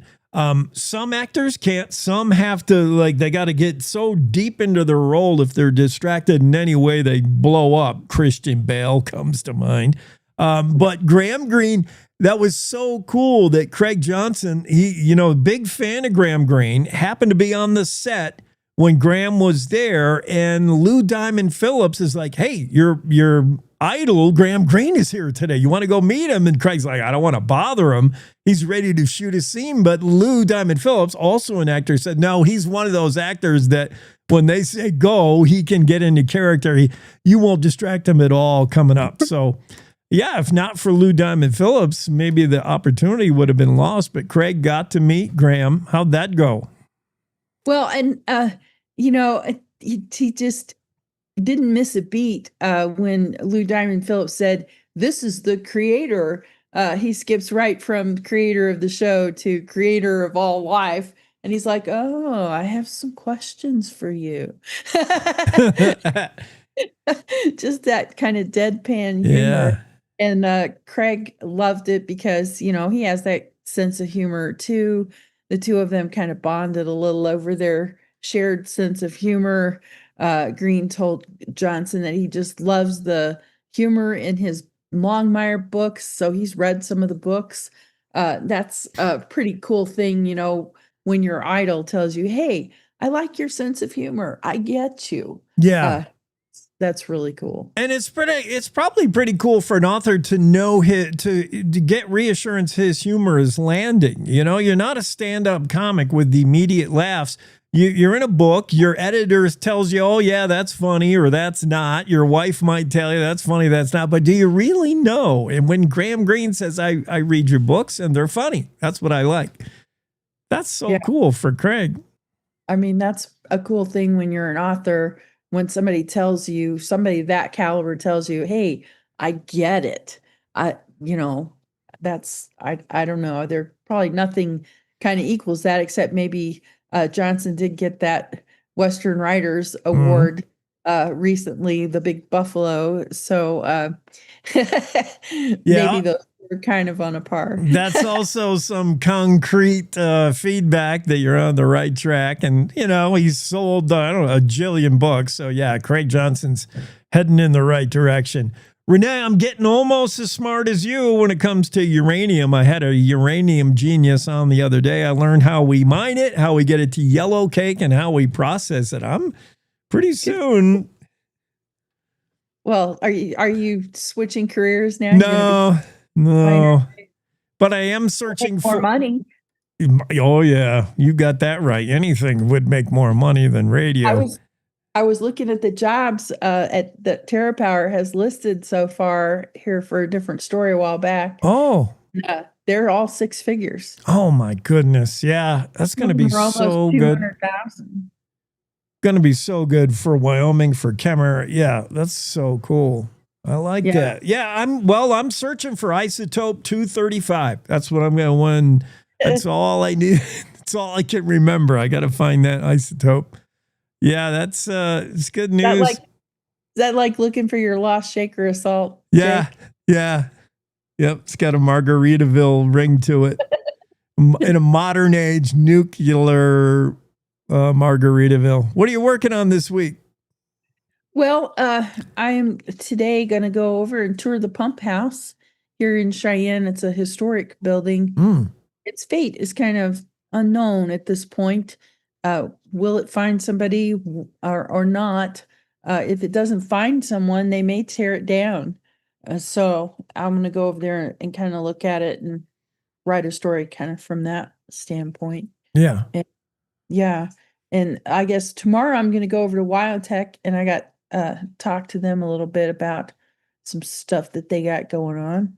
WildTech's always doing cool stuff. Yeah, and thanks for putting us on to Darren Erickson, the guy from Kenworth. He was super cool. He loves WildTech. He loves what they're doing there, and that's why he shares state-of-the-art, multi-million-dollar trucks with those kids, and they get to tinker on the absolute latest Kenworth diesel trucks. That's so neat. Yeah. Next week, I go up to Sheridan and see this Hole in the Wall documentary and work on some Sheridan stories. Wow. Just to be you for a day, Renee. You got the exciting life. You're all over. I try to bring you the best stories that I can. You sure do. From Graham Greene to WyoTech to the pump house, and now she's up in Sheridan. Can't even keep track of you. I don't know where you get your mail. Me either sometimes, Jake. Once where I got sick, on top of all the travel, I got sick and I didn't go check my mail for a while. Boy, did I get chewed out by my postal carrier. He told me, "We're going to cancel your mail. We're just not going to deliver mail to you anymore." Well, what are you? You're living out of your RAV4. You're on the road. You're mobile today in this generation. Thanks, Renee, wherever you are, for popping in. Okay. See you later. Cowboy State Daily, Renee Jean will be right back with Ask Abby. We're going to ask Abby after these. To the Teton Range, Cheyenne to Sheridan, Rawlins to Ralston, Cowboy State Daily Morning Show covers the state like no other radio show or podcast. We love Lovell. We're eager to share the stories of Story Will Crow About Crowheart and Yodel Over Yoder. Whether you make your home in Sweetwater, Chugwater, Powder River, or Green River, the Cowboy State Daily Morning Show will make you feel right at home. Jeffrey City, Atlantic City, we see you. Little America, Big Piney, you're on our radar. Howdy, Wapiti, Meeteetse, Shoshone, Ten Sleep, good morning. Welcome, Torrington, Riverton, Wheatland, Lusk, Lingle, Lander, Timber, Casey, Kerwin, Moorcroft, Mountain View, Moose, Fort Bridger, Fort Laramie, Fort Washington, Hannah, Hudson, Hewlett, Dayton, Daniel, and DuBois. We are east of Weston, west of Midwest, north of Newcastle, and south of Sundance. Border to border, we love Wyoming and every one of its communities, bar none. This is the Cowboy State Daily Radio Network. Nestled between Casper Mountain and the North Platte River, you'll find the heart of Wyoming. With a bustling downtown centered around our outdoor haven, Casper is for adventurers, freedom seekers, and rule breakers who find beauty off the beaten path. So if touchable history, a vibrant community, and uninterrupted outdoor recreation define your travel itinerary, allow us to welcome you to the one and only Casper, Wyoming. Plan your trip at visitcasper.com. All right, look at you taking the stairs. Who are you? We're your lungs. We are proud of you for quitting smoking, but you still may be at risk for lung cancer. A routine cancer scan can detect it early when it's more curable. Good to know. Well, I gotta go somewhere. So do we. Listen to your lungs. Get a routine screening that could save your life. Talk to your doctor and learn more at savebythescan.org. I think I finally found. Hey, how you doing? Hey, Mason. Hey, Mason. Got a new house. It's looking pretty cool so far. A place that I call home. I'm teaching Louise how to cook some lasagna. It only takes a spark to make a fire start.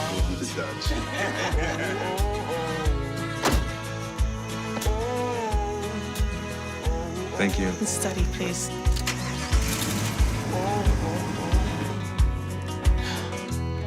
I think I finally found a place to make my own. A place that I call home. This place that I call home.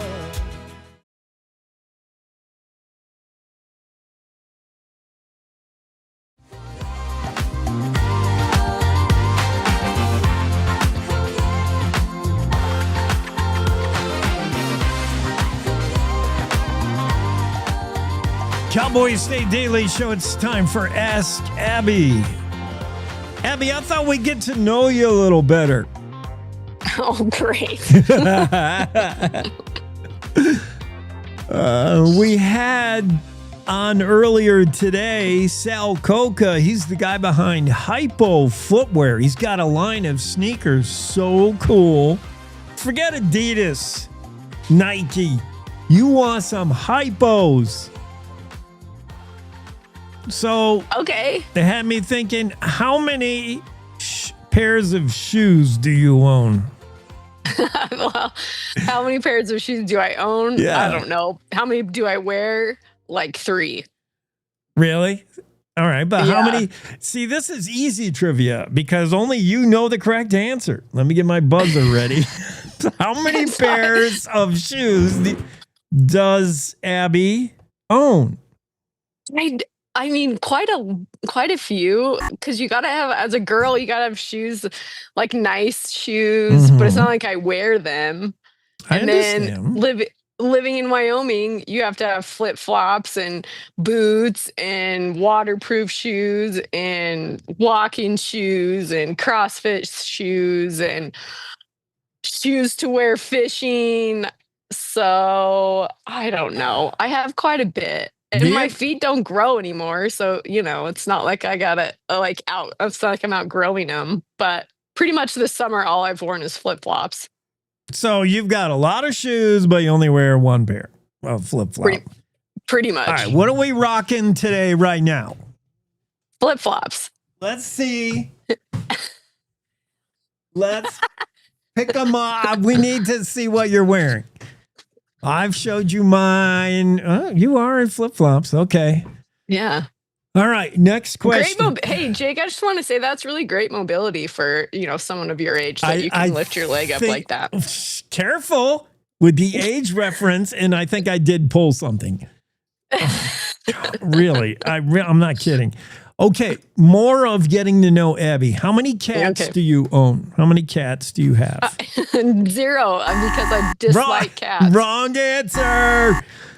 Oh. I know. We already found that out. Okay. What's your, what version of iPhone are you on? Shoot, I don't know.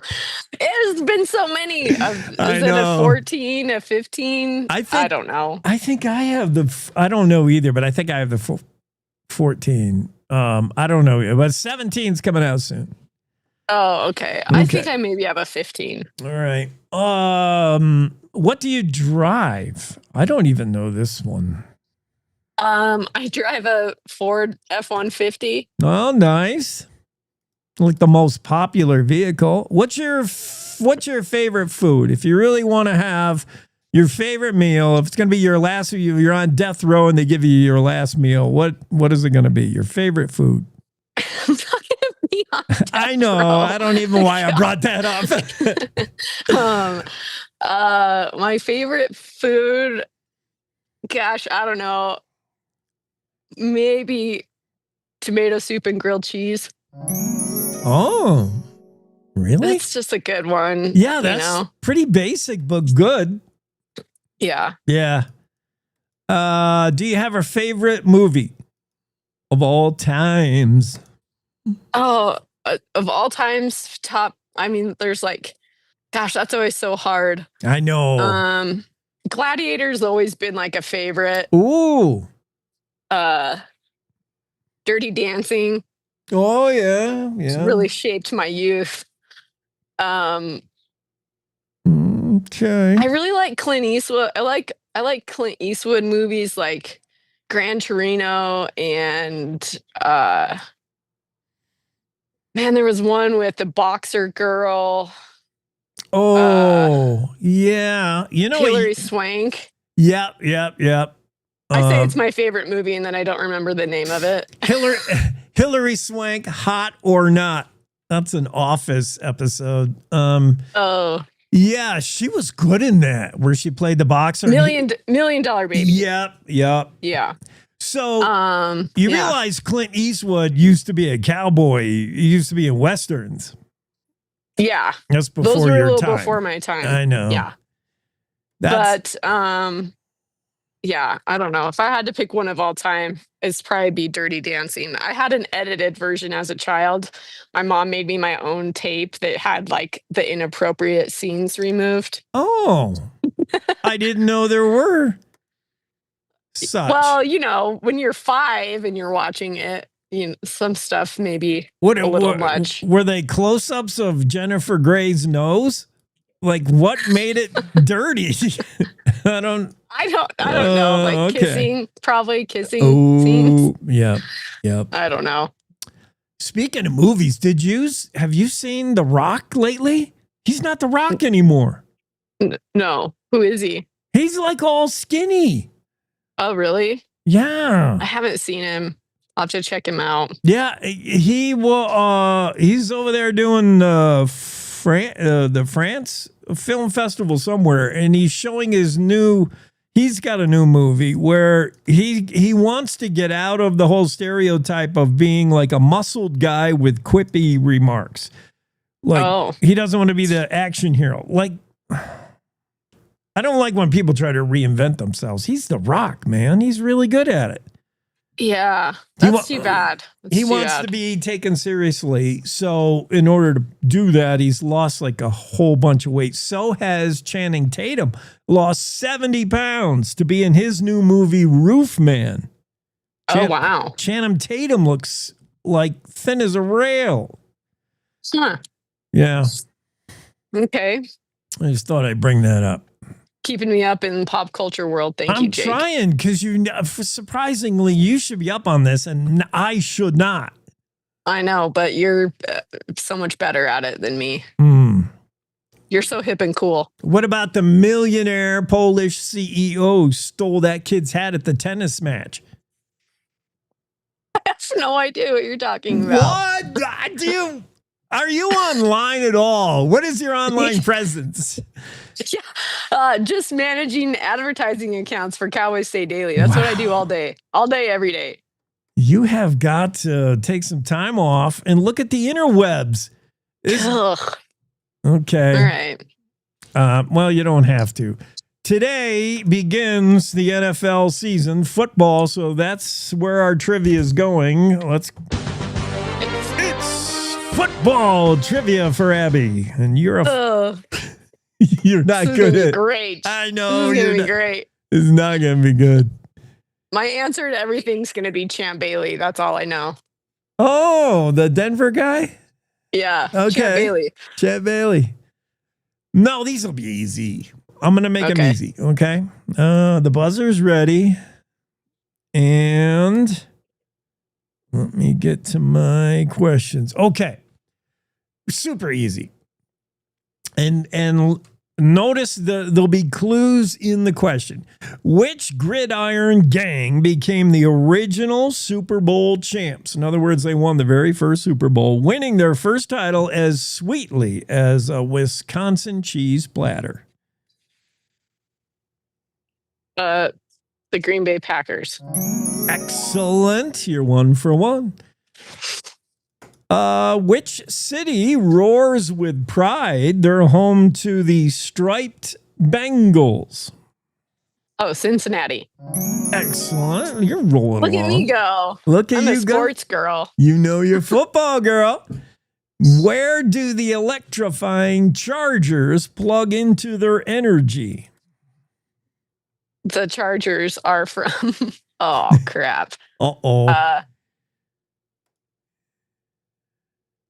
Oh gosh, the Chargers are from. Oh no. I don't even know what color they are. What color are they? Well, they're like a Bengal tiger. So they're orange and black. Picture that. Oh, right now, everybody's shouting out and texting. Come on, Abby. It's Miami. Come on, Abby. Miami? I was just testing you, see if you would fall for it. I was going to say, that's the Dolphins. Yes. I don't know where the Chargers are from. We'll give you the extra bonus, Miami Dolphins. You don't know where the Bengals are? Yeah, Cincinnati. Oh, there you go. No, you asked me about the Chargers. Oh, that's right. I'm out a question behind. The Chargers they rock the powder blue, the cool powder blue uniform with trimmed in yellow, and they have the big lightning bolt on their helmet. Oh, because they used to be San Diego, but now they're Las Vegas. No. San Diego's their neighbor. Where are they now? They changed. Los Angeles. They're LA. Los Angeles, not Las Vegas. Which city is hauntingly proud of the NFL Ravens, echoing Edgar Allan Poe vibes? Baltimore. Excellent. Yeah. Hey, we had a Wyoming guy go play there. Who played there? He was kind of a homie back in the day. Yeah. Who went and played?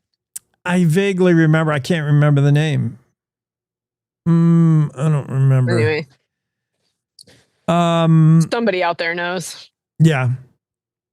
Which Windy City roars as the home of the fierce NFL Bears? Oh, Chicago. Yes. Which city dons the colors of nostalgia with brown? In fact, they're called the Browns. They play where? Oh. Grover, Cleveland. LOL. Grover, Cleveland. Extra bonus credit for that. Yes. Oh, you had to be there. That was last week. Yeah, FOMO if you weren't there. Mm-hmm.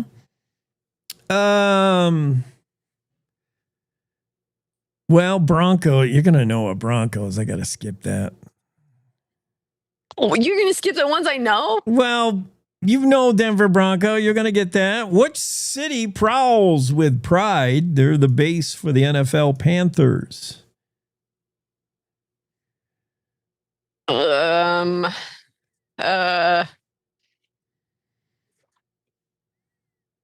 don't know. Panthers. I don't know. Carolina. Carolina. Dang it. North or south? Is there just a Carolina? Yeah, they're just called but they got to play in North Carolina, right? Why aren't they I don't know. North It's Carolina? a good question. Oh. I get it wrong. Okay. That's a buzzer for me. I don't know. To you. Any team that's not one of the originals, I can't keep up with how there is football now in Tennessee. Who are the Titans? Come on. Which team plays in San Francisco? The 49ers. Yes. What's the other team in Florida? Not the Miami Dolphins.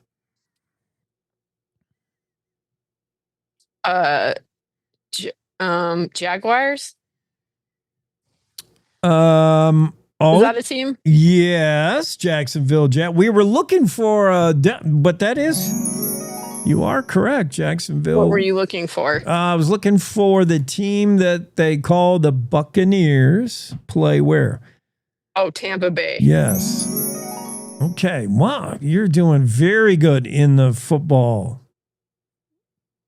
Who's your favorite football team? Be careful. My finger is poised over the buzzer. Well, it wouldn't be very Wyoming of me to not say the Buffalo Bills. So I will say the Buffalo Bills. You are correct, Abby. Extra bonus points. Let's go back to learning who Abby is. Oh, great. What's your what's your worst movie of all times?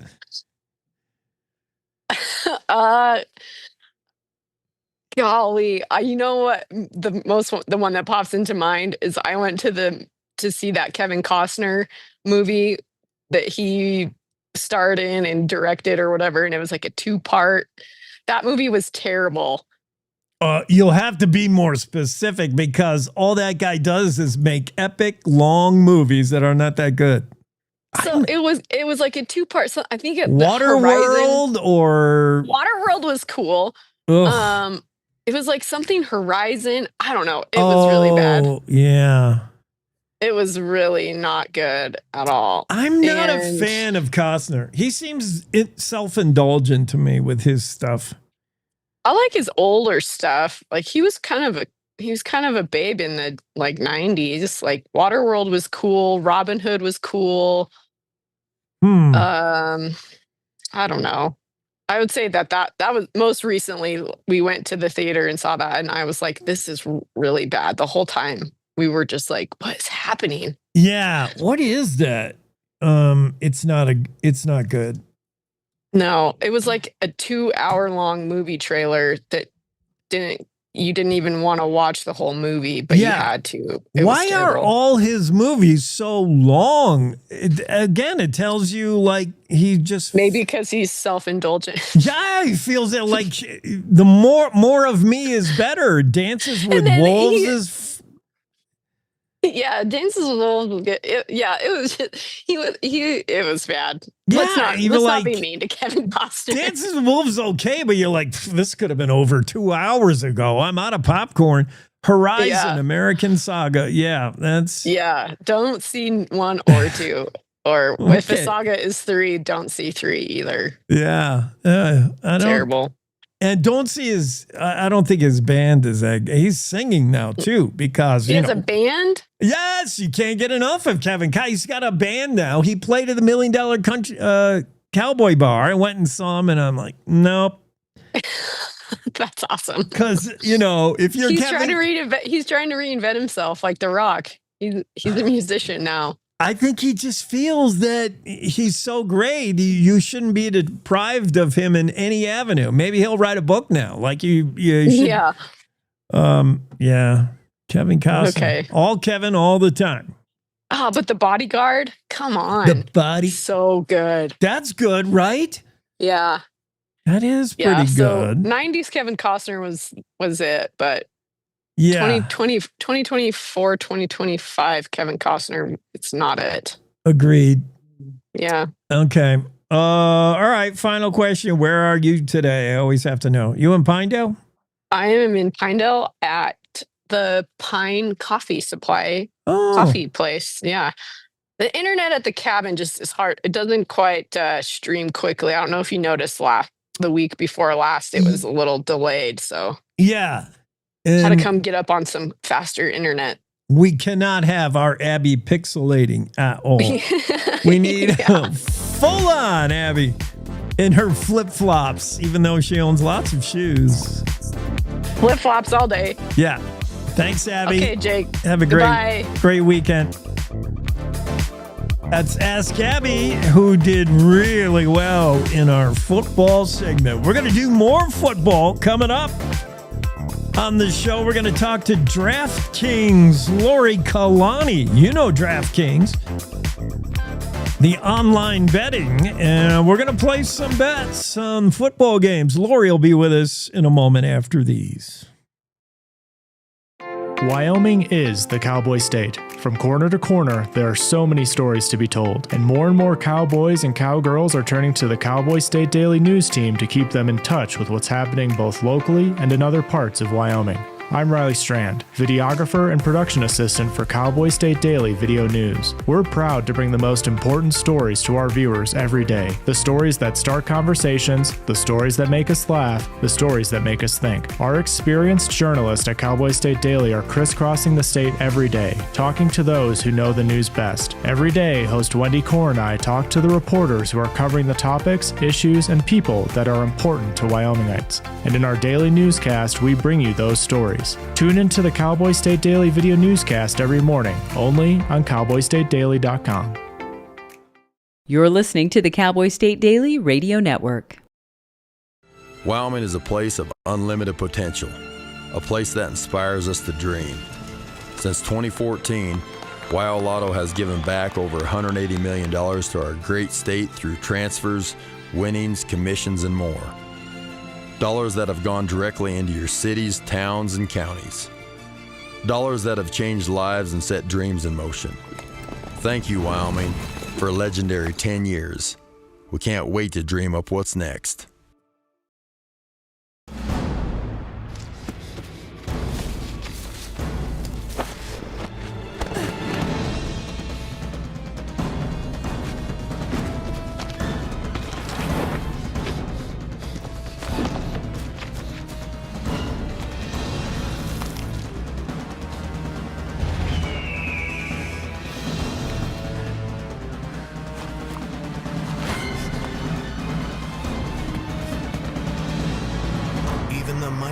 Might not see it coming. It's prediabetes, and it captures 1 in 3 adults. You may not even know you have it, but you can escape. Take the 1-minute prediabetes risk test to know where you stand. With early diagnosis, you can change the outcome and prevent or delay type 2 diabetes. Be your own hero on smartphones everywhere at doihaveprediabetes.org. So I wanted to talk with you and your mom today, Lily, because of some of the changes your friends and teachers have seen in you lately. And along with the incident the other day, you were with Derek when he was caught selling marijuana. Yeah, he was selling it. Honey, we know. But we care about you and want to know what's going on. That's right. We'd like to understand it better and see how we might help. And if weed is a part of it, we want to make sure you know about the negative consequences for someone your age. So, can we talk? Talk. They hear you.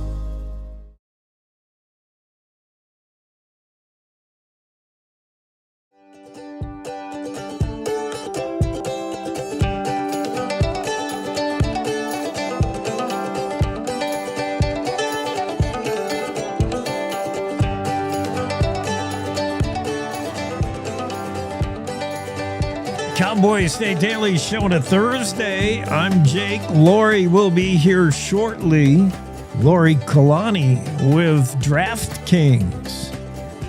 And you pretty much can't watch a football game these days without seeing an ad from DraftKings inviting you to get online and place a bet.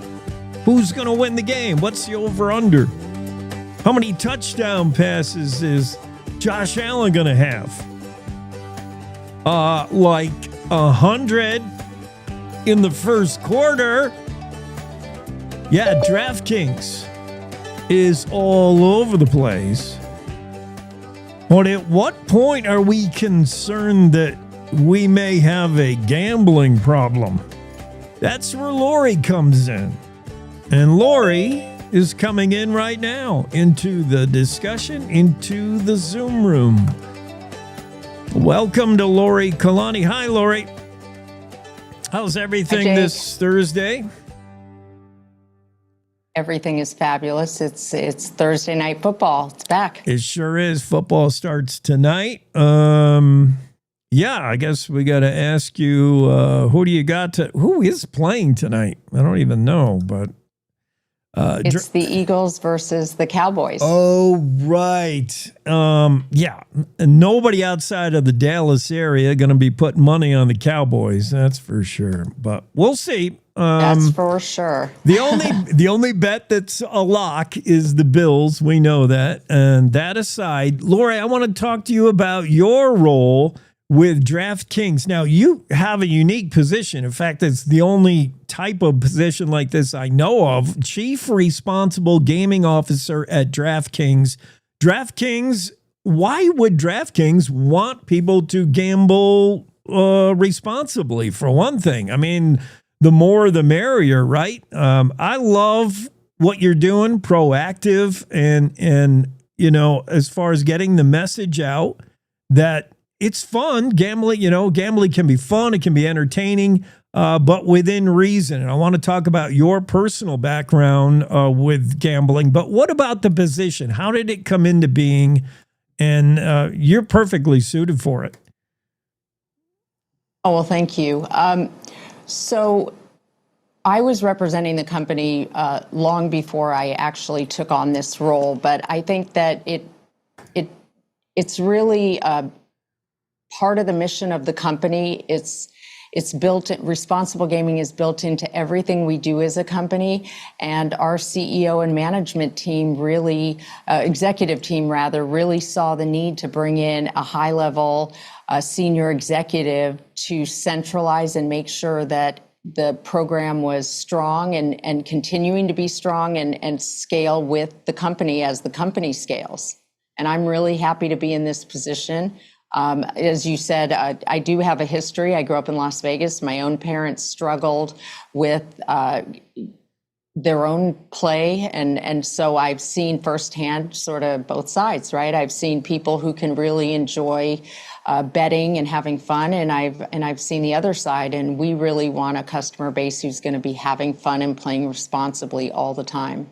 Yeah, and I think that's a majority of us. A majority of us are my brother. They like to bet. You know, it makes the game more fun. They like to bet, but you know, it's probably the most of us. But gambling also, you know, especially now that we have exposure to online gambling where it's so easy, it can be the gateway drug to someone who just says, someday I'm going to hit it. Someday I'm going to hit it, and they just can't stop. So how important, like, what are you doing at DraftKings to get that message out? I think you've said, like, at the old days when we went to the casino, that idea was there that we don't want a problem gambler. That's not good for the industry. That's not good for anybody. And the message was there to, gamble responsibly, but you didn't really see the message. Where did you ever read that? Online now, DraftKings is getting out ahead of it. We'll talk about that ad with Kenny.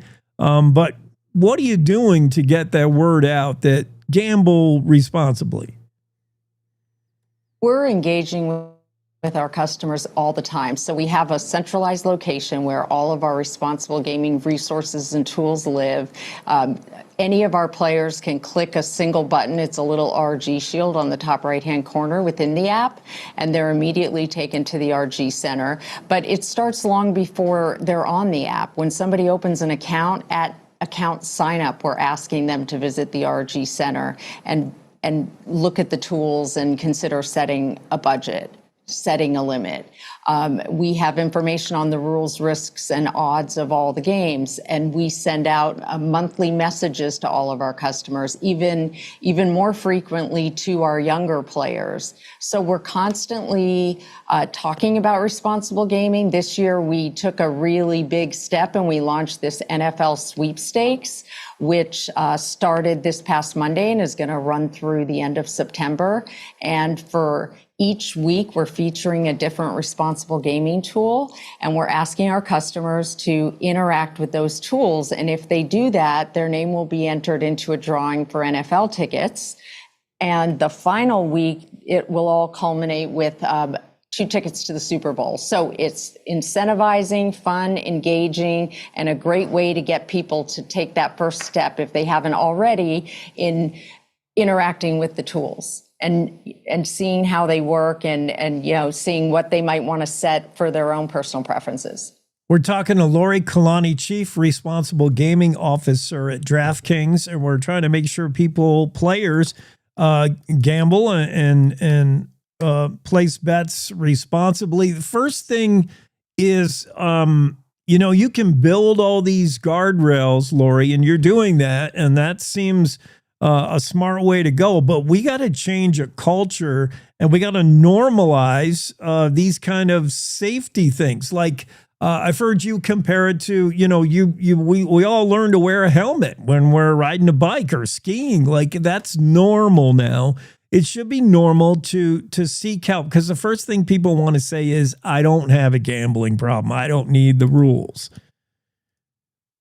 That's exactly right. I mean, you sound like you know exactly what I say day in and day out, which is my goal in this role is to create a culture, not just internally, because we've done that at DraftKings. Internally, there is a culture. All of our employees know about it. We train our employees, so on and so forth. But my goal is really to create a broader culture among consumers, among our competitors. We're out collaborating with people every day, trying to educate people who may not play on DraftKings or any other app, but would benefit from understanding exactly what you said, which is responsible gaming tools are not for the people with problems. The people with problems shouldn't be on our app, and we have tools and systems to make sure that they can get off the app or that we take them off the app. But responsible gaming is for people who want to play and continue to have fun. So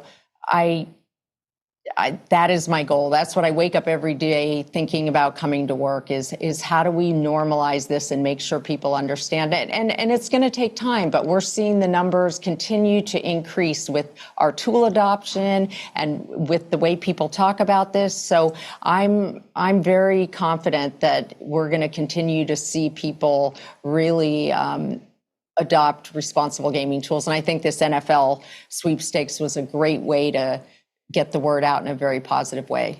More of normalizing these guardrails or whatever is, I love the Kenny Rogers sing-along ad, The Gambler. It makes a whole thing, it brings such lightness and fun to it. There's the idea that there's so dark taboos about gambling and a gambling problem, and people with gambling addiction and gambling problems hide it. And, that's the first part we got to work against is making more fun of it. That Kenny Rogers, that was genius. Who thought of that? Well, I have to say that was a very large project for my team and I, and the amazing marketing team here at DraftKings. So that was, I wouldn't say that the exact song was my idea, but certainly I really wanted to create something that captured the fun and the fandom and the very positive things about being together and watching sports and having fun. So, the fact that we were able to work out using the Kenny Rogers song was really so amazing. And we were so happy with it. And we were thrilled that the NFL and the PGA and the NBA were all a part of that. So you're going to see a whole lot more of that commercial.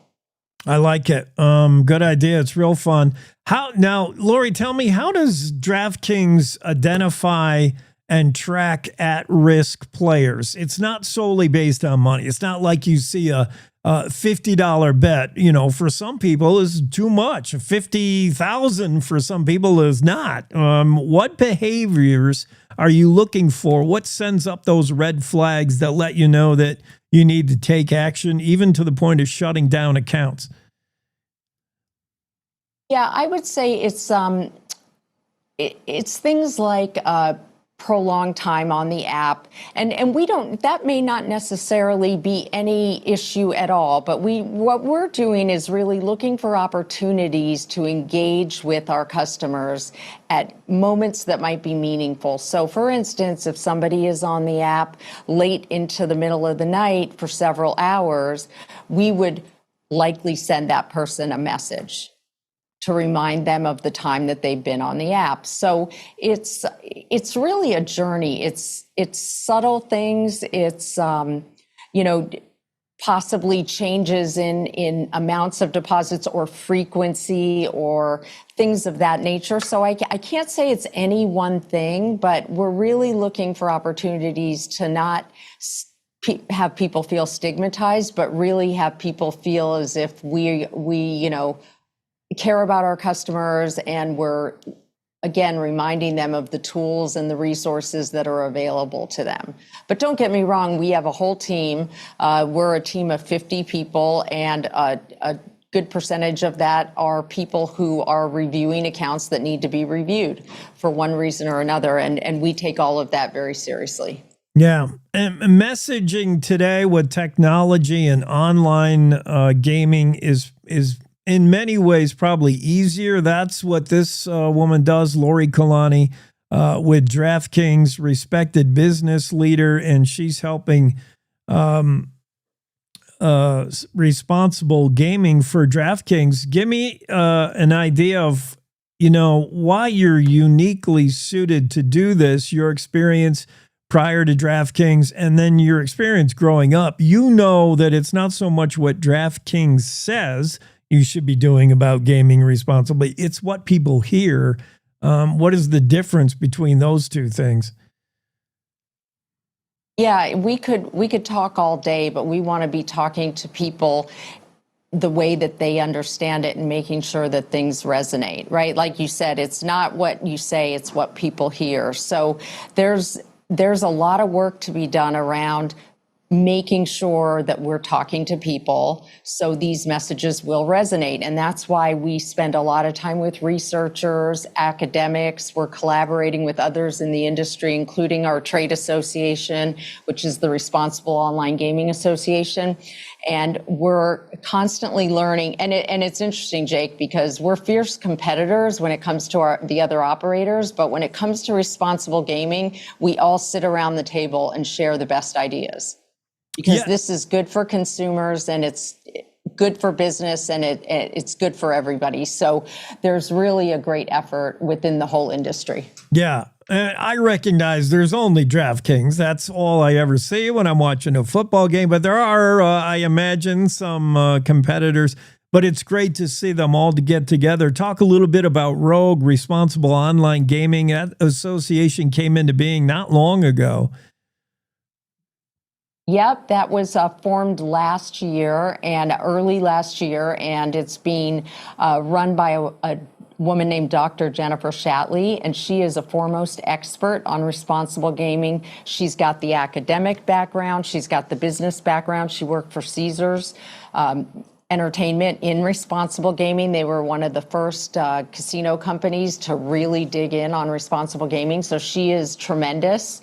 She is a great leader, and she's, really doing great things. In fact, the whole organization isn't that old. Like I said, just about a year and a half, and she's already launched a college program for college-age people to learn about responsible gaming, financial literacy, balancing social time and making sure that, they're playing responsibly. So it's called Know Your Play, and it's free. And again, that's geared at college students, all digital. So we're very supportive and very proud of the Responsible Online Gaming Association, and we know they're going to do great things. We're just getting started here. It's a fairly new industry. Yeah, I just love the proactive approach at DraftKings. All right, let's talk about the fun side. I want to place my $5, $10 bet on this Sunday night's game. Bills are going to beat the Ravens, I'm pretty sure. What do I got to do? I got to open an account at DraftKings. How do I get on that?